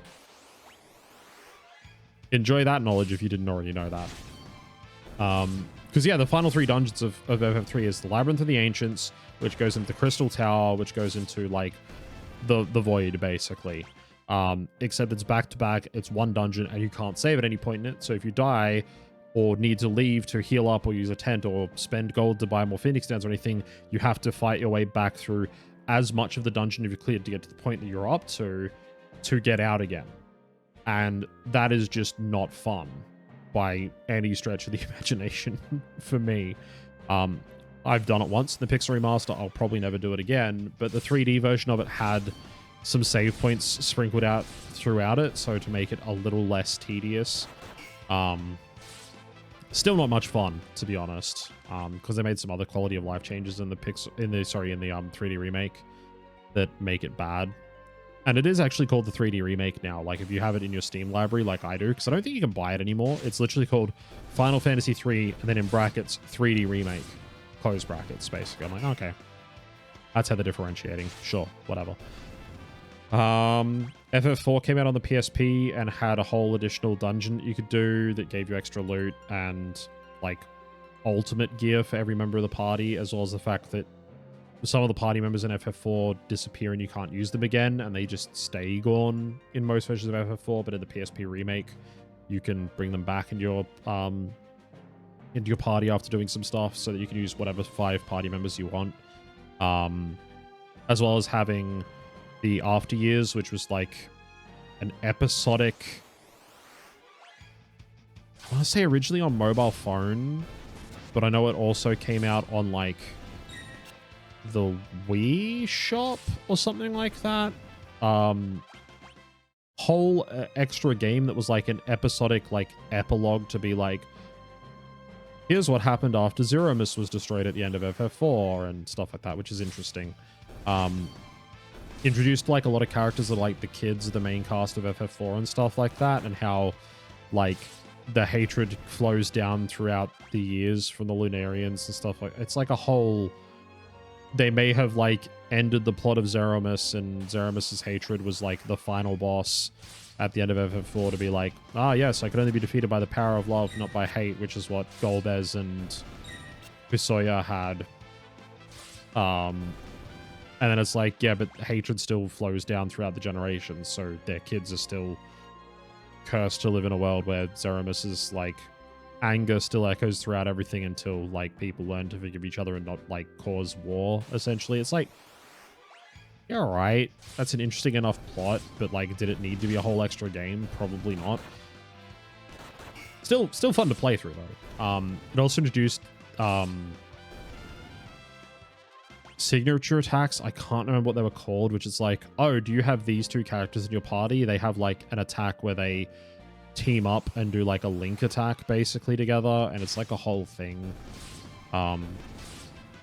It's weird, and Cecil's son has an odd name that I've never fully gotten used to, because I mean, imagine a character whose name is Theodore and then replace the TH with a C.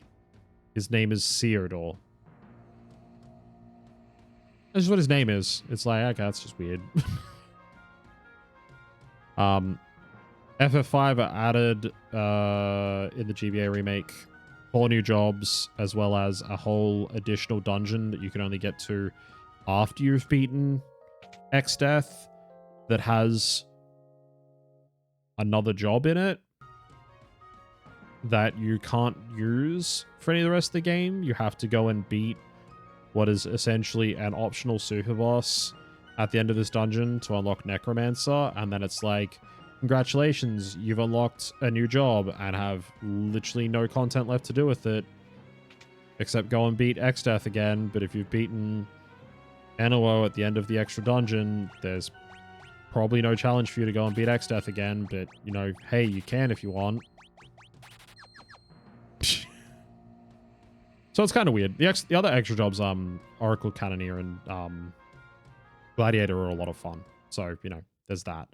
But they're not in this version of the game, which is one of the things people talked about when they were like, they're going to do like another Pixel remaster. They should add that in for them. And then FF6, I think, had a bunch of extra summons and some extra content. You can get Gilgamesh as one of the like Espers in FF6 on the GBA. It's weird. I played it like partway through one time and was like, this is basically the same game with a couple of little fun additions that don't really interest me, and never saw the whole thing through. Anyway, what I was doing there while I was talking about what they added to some of the other remakes of these games, which they didn't put in the Pixel remasters, because the Pixel remasters are based off whatever they came from. So like FF1 is just FF1. There's no the additional fun content in it at all. Which I think kind of people hoped they would add to the Pixel remasters. It's like, if you did that for the Pixel remasters, they'd almost be like the definitive version of those games, because they'd be like on a modern system in 1080p. You can play them in like a good format, and they'd have the fun extra content they added for like the GBA versions and stuff like that. But yeah, we didn't get that in the end. So, but what I was doing while I've been talking about all of that was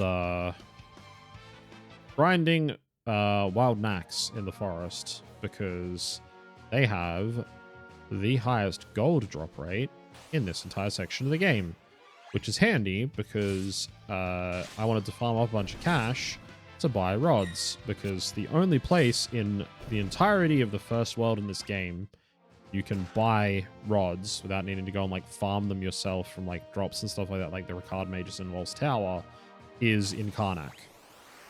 So, whoops. Once you're actually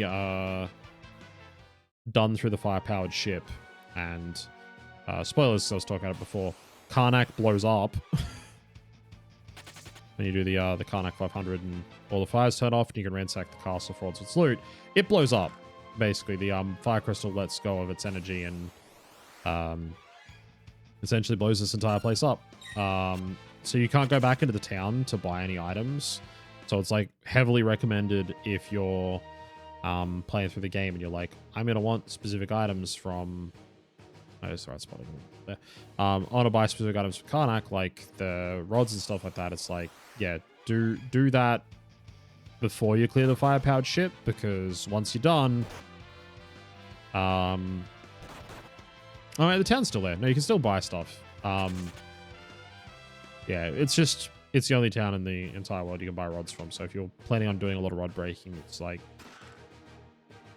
better buy them from Karnak.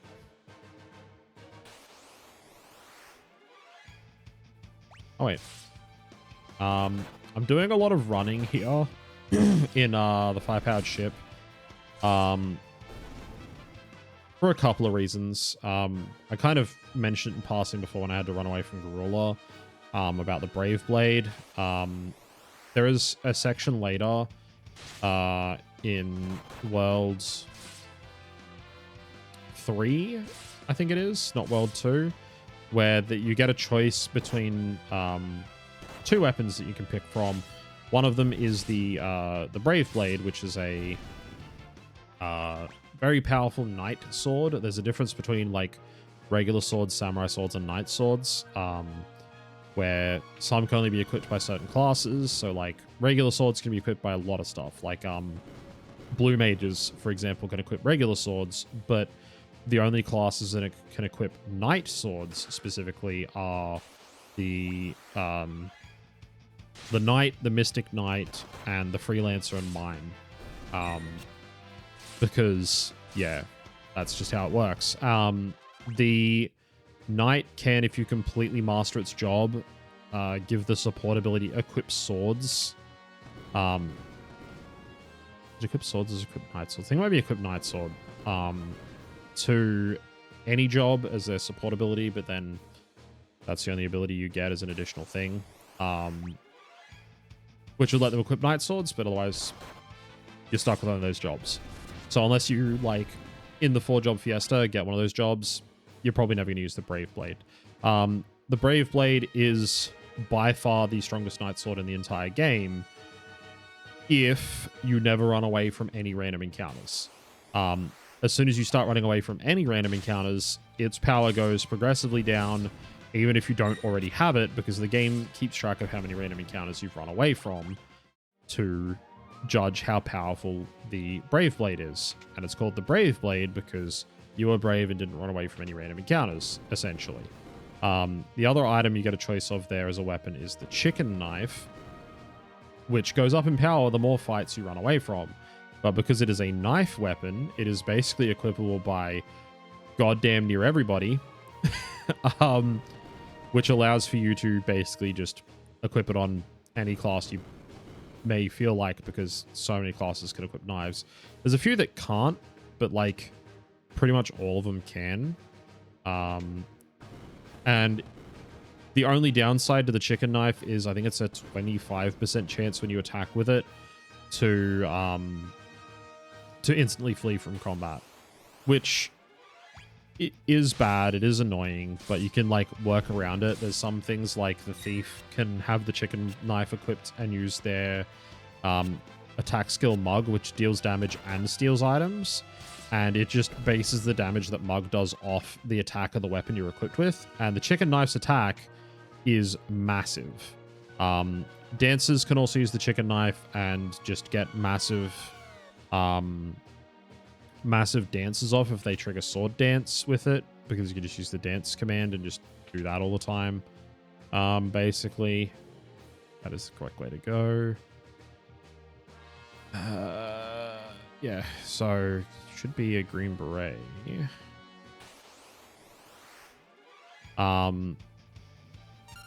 So yeah, I haven't gotten any of the classes yet that are able to equip said Brave Blade, so I'm just running away from battles because I don't care anymore about trying to keep the Brave Blade's power up.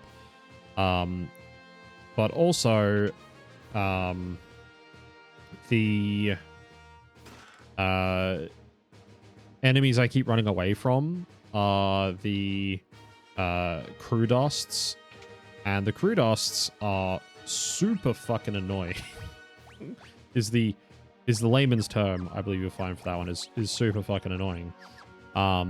Because they have the ability to cast the spell Flash when you attack them. And what does the spell Flash do? Blinds everyone in your goddamn fucking party, basically, unless they block it. Or evade it with the Elven Mantle. So basically, the blind status means that you have significantly decreased chance to hit with physical attacks.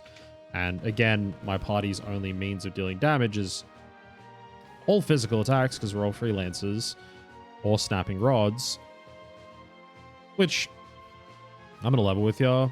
I could go and farm more cash and buy more rods. I really don't want to. If I can help it, I'd rather just go with the number of rods I've got and just deal with it from there. Yeah, it was the right thing. It doesn't work. It's like, hang on, can I go across the conveyor belt? No, it's the other way around. So yeah, I'm just running from every single crew dust I run into because I just don't want to get blinded and have to deal with the bullshit. Yeah, so that'd be the right point. Yeah, cool. So we dropped here, so that should be the Thieves' Gloves, which could be completely and utterly fucking useless for me. So the Thieves' Gloves there are an accessory. They increase your chance of stealing items when you use steel. That's it. If you don't get a thief, you will never get the chance to steal items, so the Thieves' Gloves are essentially useless to you, and you can just sell them. But there is an item that you can get that's called the... Oops, there's crew dust. I don't want to be in this fight. I want to run. Yeah, you can get an item that's called the Thief's Knife, which just gives you a chance on attacking with it to do steal, which you could use to try and steal things. And you might be thinking to yourself, well, if you can use that, couldn't you just use the Thieves' Gloves of the Thief Knife? I'm pretty sure the Thieves' Gloves accessory can only be equipped by a thief, which means no, you can't use it with a Thief Knife, which sucks because it would increase your chance of actually getting a successful steal with the Thief Knife, which is pretty low to begin with. So it's the last one I need, isn't it? It should drop me... Is it literally just...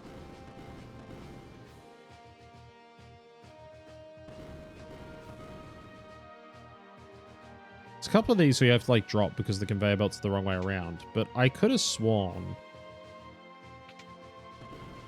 So I dropped on the right side of this fucking thing, and I've gone through every single one of these parts. Is this honestly, you can just come down here and go across this conveyor belt?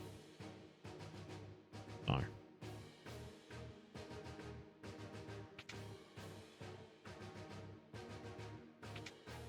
I'll level with you, I don't care. I know which one that is. It's the green beret. It's just a helm item. It's equivalent by like what they call clothes wearing classes, which is where they can't equip like armor, so can't equip like bronze armor and stuff like that, but they can equip stuff like the like ninja geese and stuff like that, or the green beret. Anyway,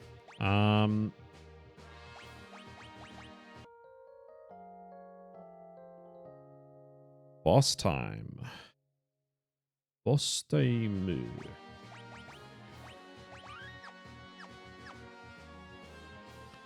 All right. There's another room or two I have to go through. Yeah. I don't get too carried away. With that one. I love this part. There's a one extra switch there that I flicked, which doesn't look like it does anything. But if you flick that one and then solve the rest of the puzzle, get through this room with these moving platforms, what it does actually do is gives you access to the chest that's there, and that chest has an elixir in it. Which honestly, they give you a lot of elixirs in this game, which is interesting. Because yeah, this dungeon has like a ton of elixirs in it. And like this is the platform back to the entrance in case we fucked up. This one should get us across to exits, and these we can get this elixir. But yeah, this dungeon gives you like 4 or 5 elixirs in the chest if you know where to look.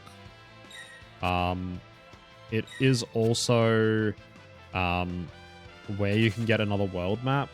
So like I've got the world map in this one up in the upper right hand corner because it's the pixel remaster, but like there is actually an item, it's not even a key item, for the world map that you can use, and it brings up this world map.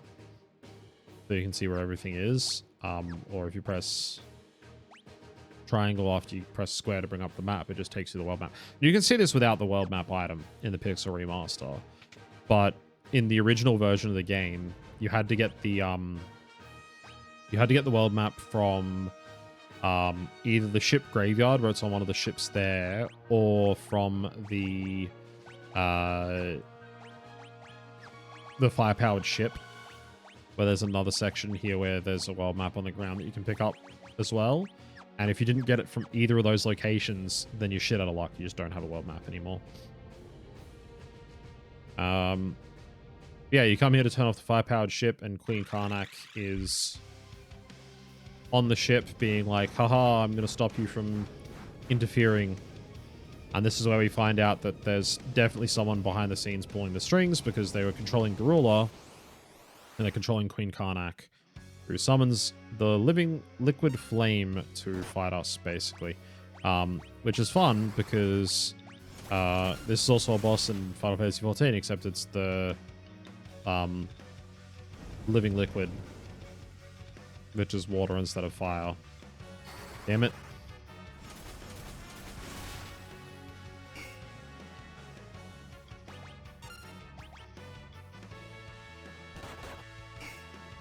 This boss is annoying, just like the one in Final Fantasy XIV, for anyone who's seen it, or if you haven't.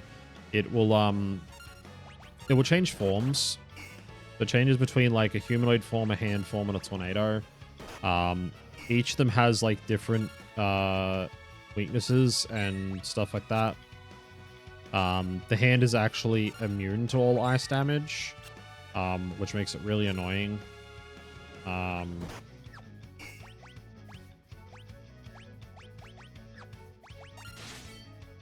But it's not weak to like all physical damage, basically. It will do annoying stuff like that. And try and kill you with stuff like fire. The problem is that like if you're fast enough at the start of this fight and you get lucky, it will actually transform from the humanoid form into tornado, or you can get both your frost rod shatters off on the fire, like the humanoid form. Otherwise, it's 2 frost rod breaks and it dies. I accidentally used 3 there because it transformed into the tornado and made itself immune to ice damage. So the second rod went off and did nothing. If I was fast enough, I would have died there and I wouldn't have wasted the second rod. The better bet is just to play it safe and not snap 2 rods like immediately, basically. And then yeah, Queen Karnak basically says, I was being controlled by something. Please save the fire crystal. Which gives us a chance to do this. Frost Rod. Let's get a Thunder Rod on. And a Frost Rod.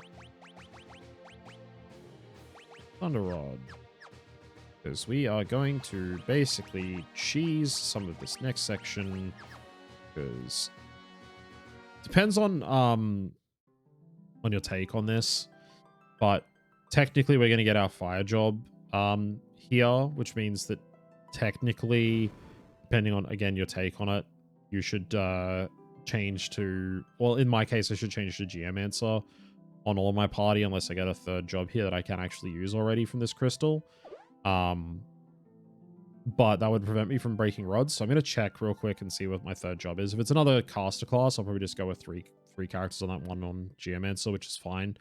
And use the rod breaking, because the rod breaking is like a huge deal for getting through this next section, so that it won't be like a massive pain in my ass to get through. But technically I should switch to classes I have to use instead of just stick with Freelancer. But like I said, depends on your take on it, because once this cutscene ends and the fire crystal breaks, we get put on a timer of 10 minutes to clear the entire castle, and while you're changing jobs, that timer keeps ticking down. So if you do actually take the opinion of, well, you should change the jobs that you actually have access to at this point, you're also giving yourself less time to clear this next dungeon. So, you know, You can argue it either way to be like, well, it's not entirely fair, but anyway, third job unlock is coming up here. Once this all cutscene plays out, basically we get in here, the werewolf came through and was like, I'm not a bad guy, I know you, Galuf. Galuf's like, well, who am I? And then a random soldier came in and flicked the switch to turn it all back on, and now it's going to break the crystal. And he's like, I'm going to let you all escape, you know, get out of here. We only have one chance left to save the Earth Crystal, because it's going to prevent a great evil from awakening, basically. Ooh, wow, okay. Huh. Well, then.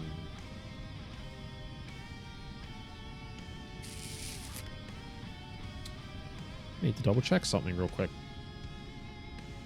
I now have 2 jobs that I can use. So that's going to be interesting.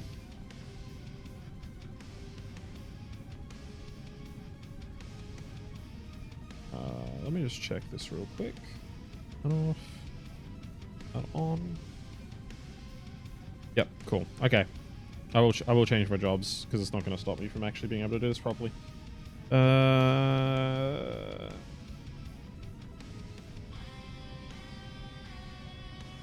Cool. Alright. Let's show everyone what job number 3 is.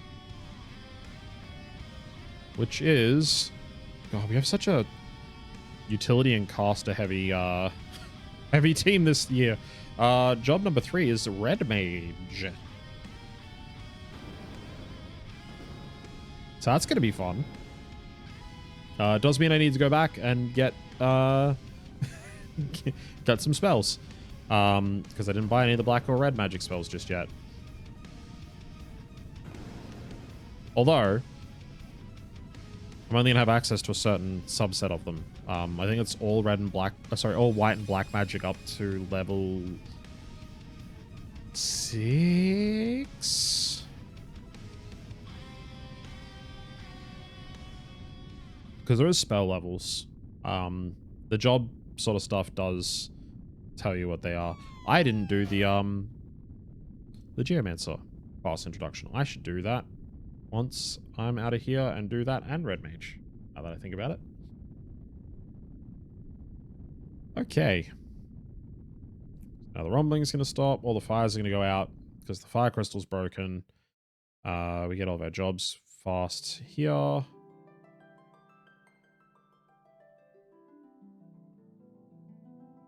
the other jobs now or not? No, we get them later.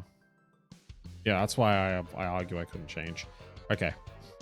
Here's the fun part. I can't actually change the Geomancer. Because I don't have the Geomancer job crystal just yet. Jobs. Red Mage, yes. That's fine. Cool. Whip. Thunder Rod. Oh, the time actually paused. Pauses in this game. That's a nice quality of life. Yeah, Red Magic level 3. Thunder Rod. Ugh, none of them have any armor. I'm gonna take fucking so much damage here if I get hit by anything.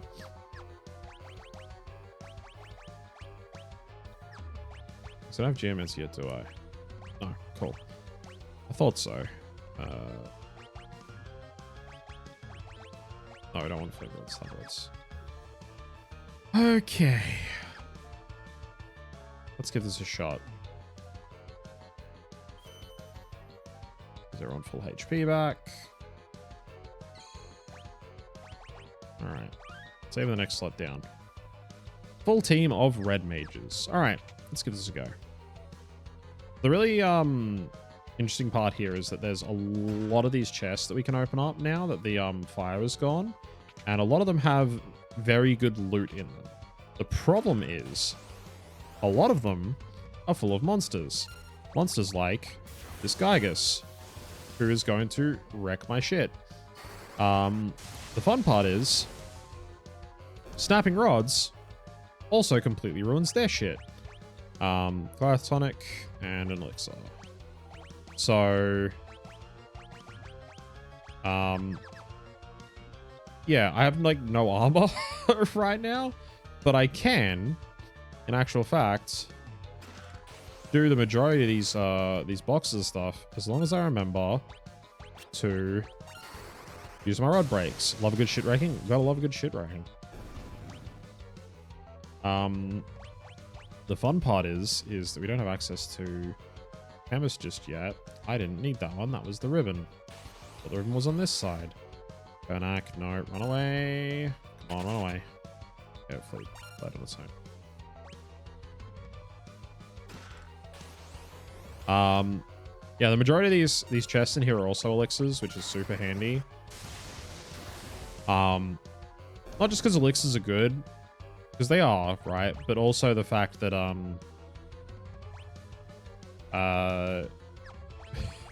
I've got chemist as one of my jobs, so I actually want a lot of elixirs for like mixing and stuff like that as well. I think the elixir mixes I won't use very often, but having some extra elixirs just in case I need them is very useful. Cool.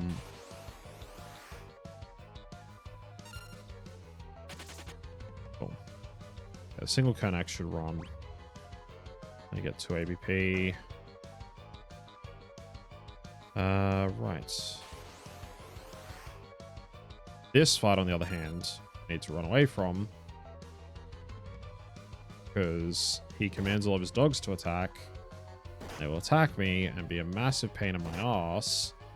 And once all the dogs die, the sergeant just runs away. So we just don't want to deal with that if we can help it. Boy, do I wish I'd bought some armor that red mages can wear. Every time he says you better bring it, it just stalls for so much time, and then all 3 dogs attack.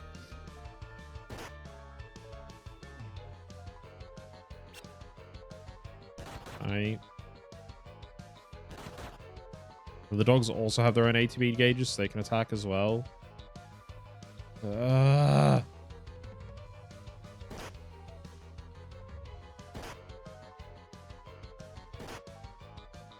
Please just let me run.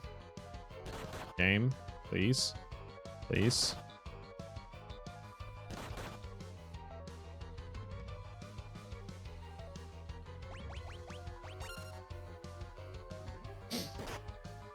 I am so sick of your shit right now.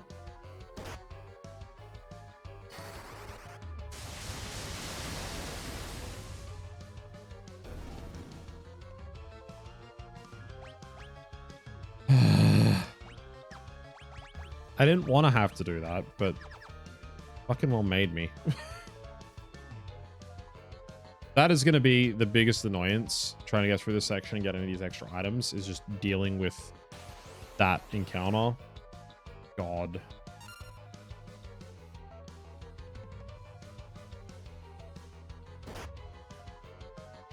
Speaking of the encounter,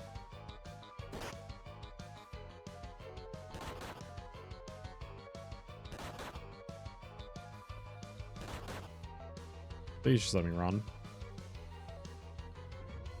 Better bring it. Bite, bite, bite again. Wasting my fucking time.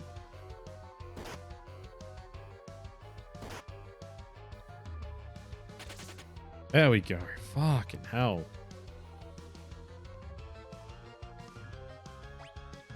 That encounter is literally all over this place as well. So it's not even like there's a specific section in this dungeon you can get to where it's like, okay, good, I don't have to deal with this anymore. Also, I've run out of potions. That is really unfortunate. All right.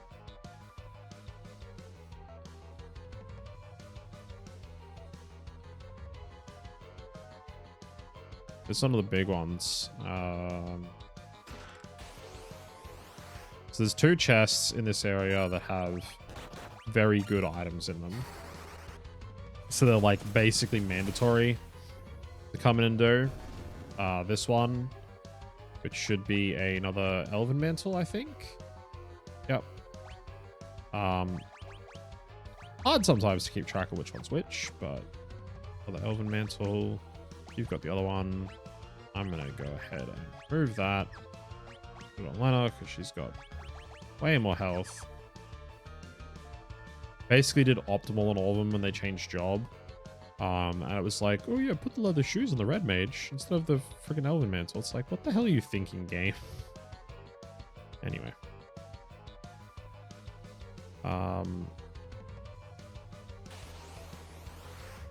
As much as I'd love to open some more of these chests here, it's really not worth it. Because of the fact that I just keep running into these fuckers and not getting away. They do all have, like, big amounts of gil or, elixirs in them.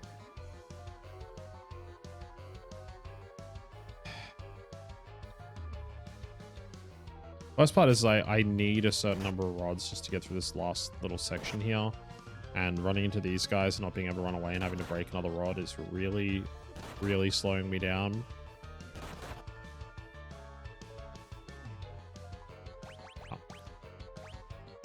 Shit. Darth doesn't even have one equipped. That's unfortunate. Buy another flame rod or two. Master red magic, level 1, silver plate. I've completely forgot that I can even drop in here. Can I equip the silver plate? I can.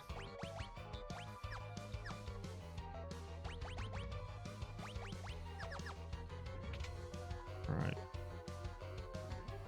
So the other item I definitely want to get is in here. At the bottom of this other tower, which I need to go up the stairs to get to, not through the door, you idiot. Oh shit, no, I just realized I need another fucking item in here. Damn it. Shit, is there one on the right or on the left? Right, I'm pretty sure it's on the right. There's an opportunity here to get an item, like, super early that you normally wouldn't get till much later. For free, I might add, instead of paying for it in a shop later. That makes it really worth it. There's the other one I wanted, which is the Mongosh, which gives you a block chance as a mage, basically, because you can block stuff with your dagger, as if it were a shield. All right, quick snooze there, and then I break what's coming up. We try and finish up the end of this. That'll probably be the end of the stream. First 3 jobs in one stream. I've tried to get to the 4th job before in a single stream in the past. The next section, I always, like, every time I've tried to do it, I've forgotten just how long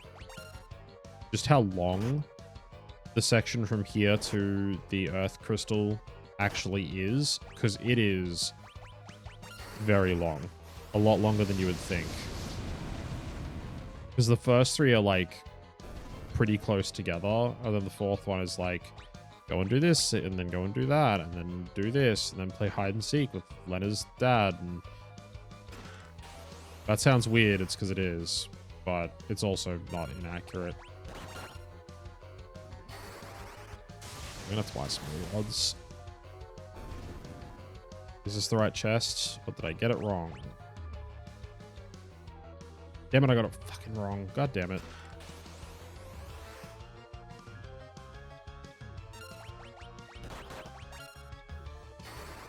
Alright. Good thing I didn't open up any more chests, or I'd be completely out of fucking rods by now. Sooner. Okay, 6 minutes to spare. And we get this fight one more time. And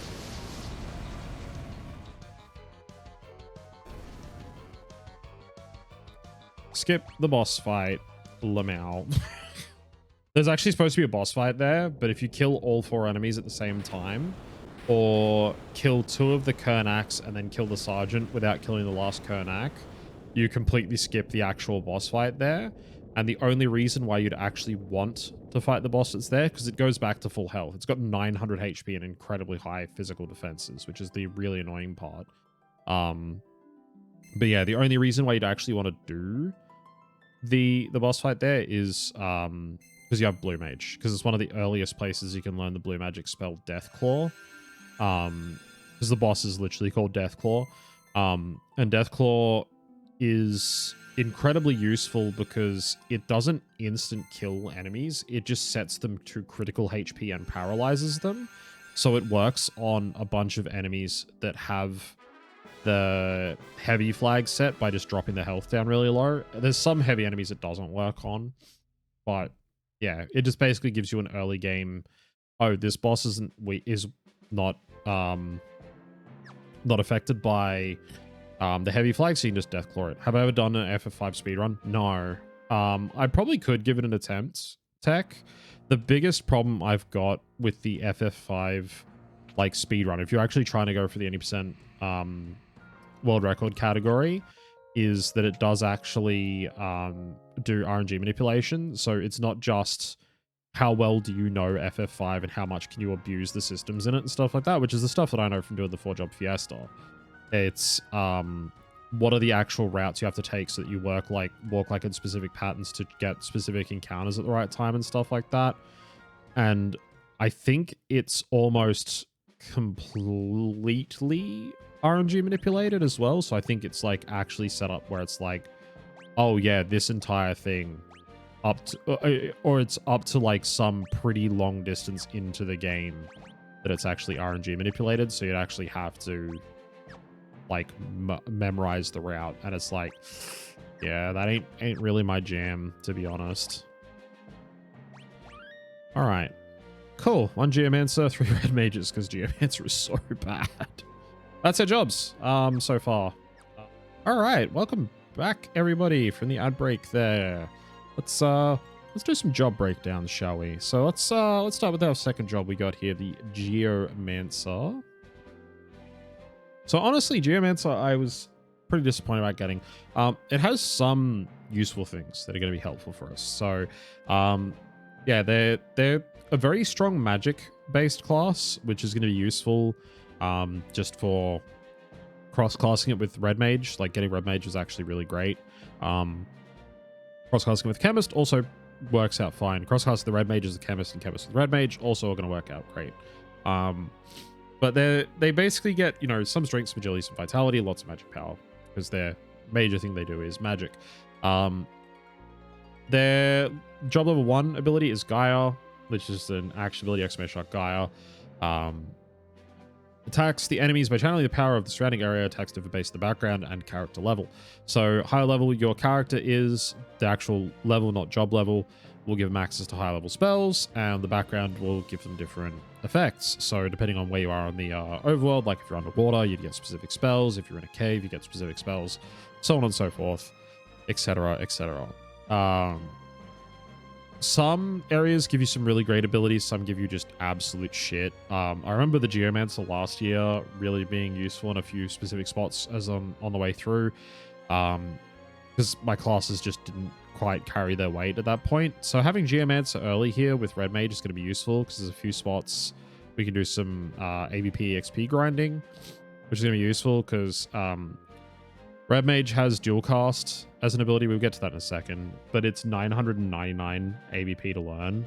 So if we want to actually have it on any of the other classes that aren't going to be Red Mage, their primary thing, or even on the Red Mages to have it unlocked as an ability that they can use, we're going to need a lot of grinding to get dual cast, basically. Well, I'll explain what dual cast does in case you're like not aware of how that works in Red Mages as to why we'd want to grind that much. Find Pits is going to show us where the holes are on the floor. I usually have to memorize these. There's a few different dungeons where it's particularly relevant. But if you just have a Geomancer in your party, you can just see them by default, which, hey, handy. And Light Step, which means walking on floors with harmful effects is prevented. Also handy because there's a few dungeons with some out of battle areas where you have to walk through and take a lot of damage. One of them's Excess Castle in particular.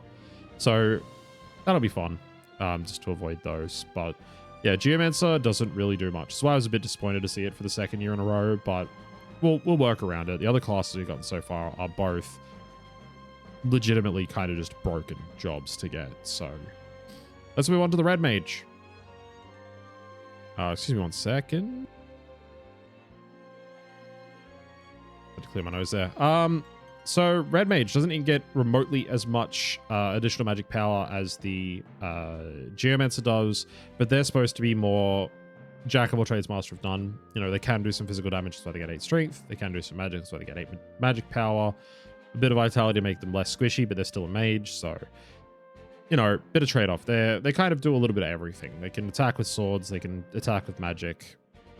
Kind of just an all-round kind of fun class in general.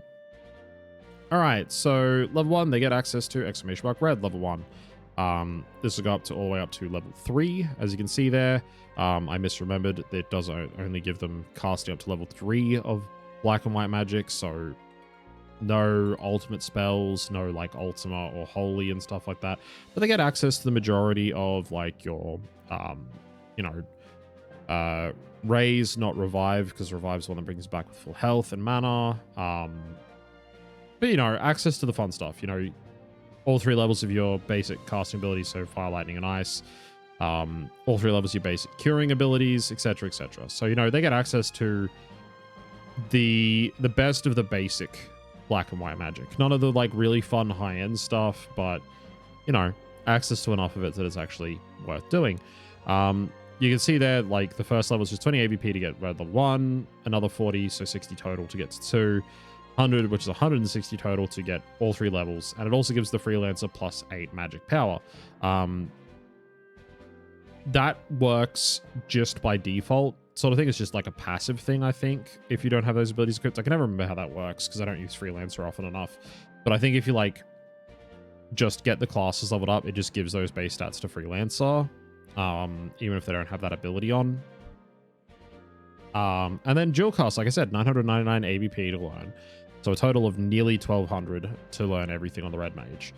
So allows the use of dual casting. Dual casting allows for 2 spells to be cast in one turn. This can be any 2 of black, white, red, time, or summon. It doesn't just have to be the red magic, right? So like red is your level 3 black and white spells. It does actually come up as a different command as exclamation mark red if you have dual casting to cast those spells. But if you have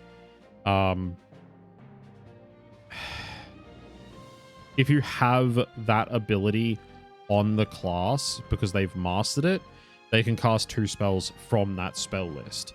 So it's not like you can use dual cast on a red mage and then just cast any 2 spells of any spell that you've got. So like you can't just go and snag all the summon spells with a red mage and then use dual cast and then cast summons, because that would be broken, and red mage would be by far and away like the best class in the 4-job Fiesta, bar none, because it's basically gives you access to black, white, red, timer, and summoner all in one character. So it'd be busted. But in a casual playthrough, for example, you can have dual cast on a mime and then also have time and say summon and abuse the ever-loving fuck out of it. Because of how that works.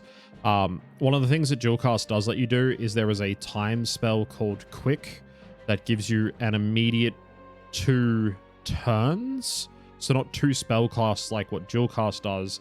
It gives you an immediate 2 turns as if your ATB gauge filled up twice.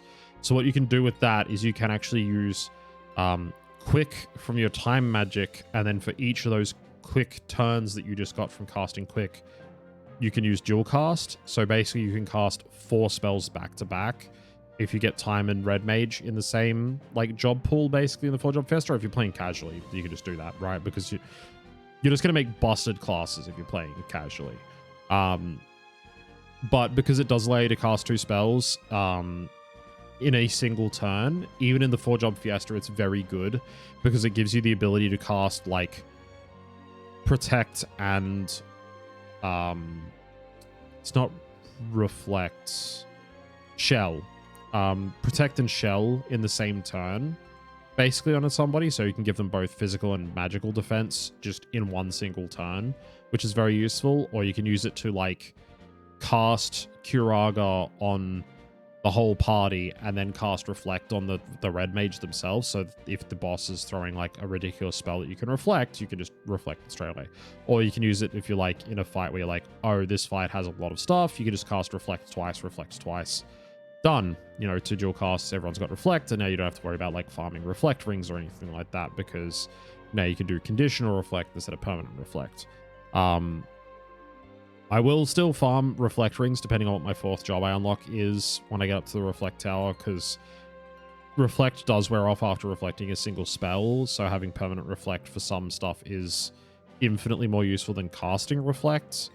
But having red mage means I'll have access to float, because it's a white magic spell if I remember correctly, or if not I'll have it confused, so it'll give me access to float to actually beat some of the later bosses without needing to resort to other cheese strategies depending on what we get. But yeah, red mage really, really good. I didn't go into it entirely before when I was talking about chemist. I figured I'd talk about it more once we actually unlock the chemist and talk about how mix works, but there is like a table of what mixes you should go for with chemist. And honestly, some of them are absurd in the effects that they have, but red mages are more on a consistent sort of power curve. They're never a letdown to have in your party. Whereas chemist is like, oh, you have access to like dark matter and turtle shells, sick. You can just do all sorts of busted shit with them. But you actually like, there's a section I'm coming up to in a bit where it's like, oh, there's turtles that I can fight, and when I kill them, they drop turtle shells. And we're going to have to sit around there and farm 99 turtle shells. Because, honestly, if you don't have enough turtle shells with Chemist, you're just going to be screwed. And there's so many bosses that have specific things you can do with turtle shells on them that just completely trivialize them. There's a few that, like, cast very specific spells, and to drain their mana would be, like, a massive problem. And then it's just like, oh, yeah, I can just use this spell from the chemist on them by mixing these two items, and bam, fights trivialized because they have no mana and can't cast a spell. But yeah, that's the basics of the classes we got so far. Like I said, we'll talk about chemist more when we actually get the earth crystal and get the job, so I can actually sort of go, hey, here's some examples of some of the shit that we can do and how busted it is with the stats that we have with chemist. But yeah, that's all the jobs so far. We'll see how that 4th crystal turns into next time I'm streaming over 5, which will probably be next week, because yeah, I got some other stuff planned for the rest of this week that I want to stream. So let's quit the game. Let's move on over to here so that I can let me just turn the game music off, because I just realized there's going to be 2 different BGMs playing at once. This is going to be really annoying for people to listen to. Let me just save real quick in the game again and quit. There we go. All right. Yeah, so for anyone who didn't see it yet, the schedule is up on the Discord and Twitter. So on Wednesday, the video game book club finally makes a return. So yeah, hope you're all ready for that one. If you want to come back on Wednesday and check that out. I just realized I forgot to do like a sign off for recording this because it's for Job Fiesta. I usually put it up on YouTube. So thank you all for watching. If you're watching this on YouTube, do try and catch me live if you'd like, or we still appreciate you watching the VODs. So enjoy this one, and the next episode will be up once I've streamed it.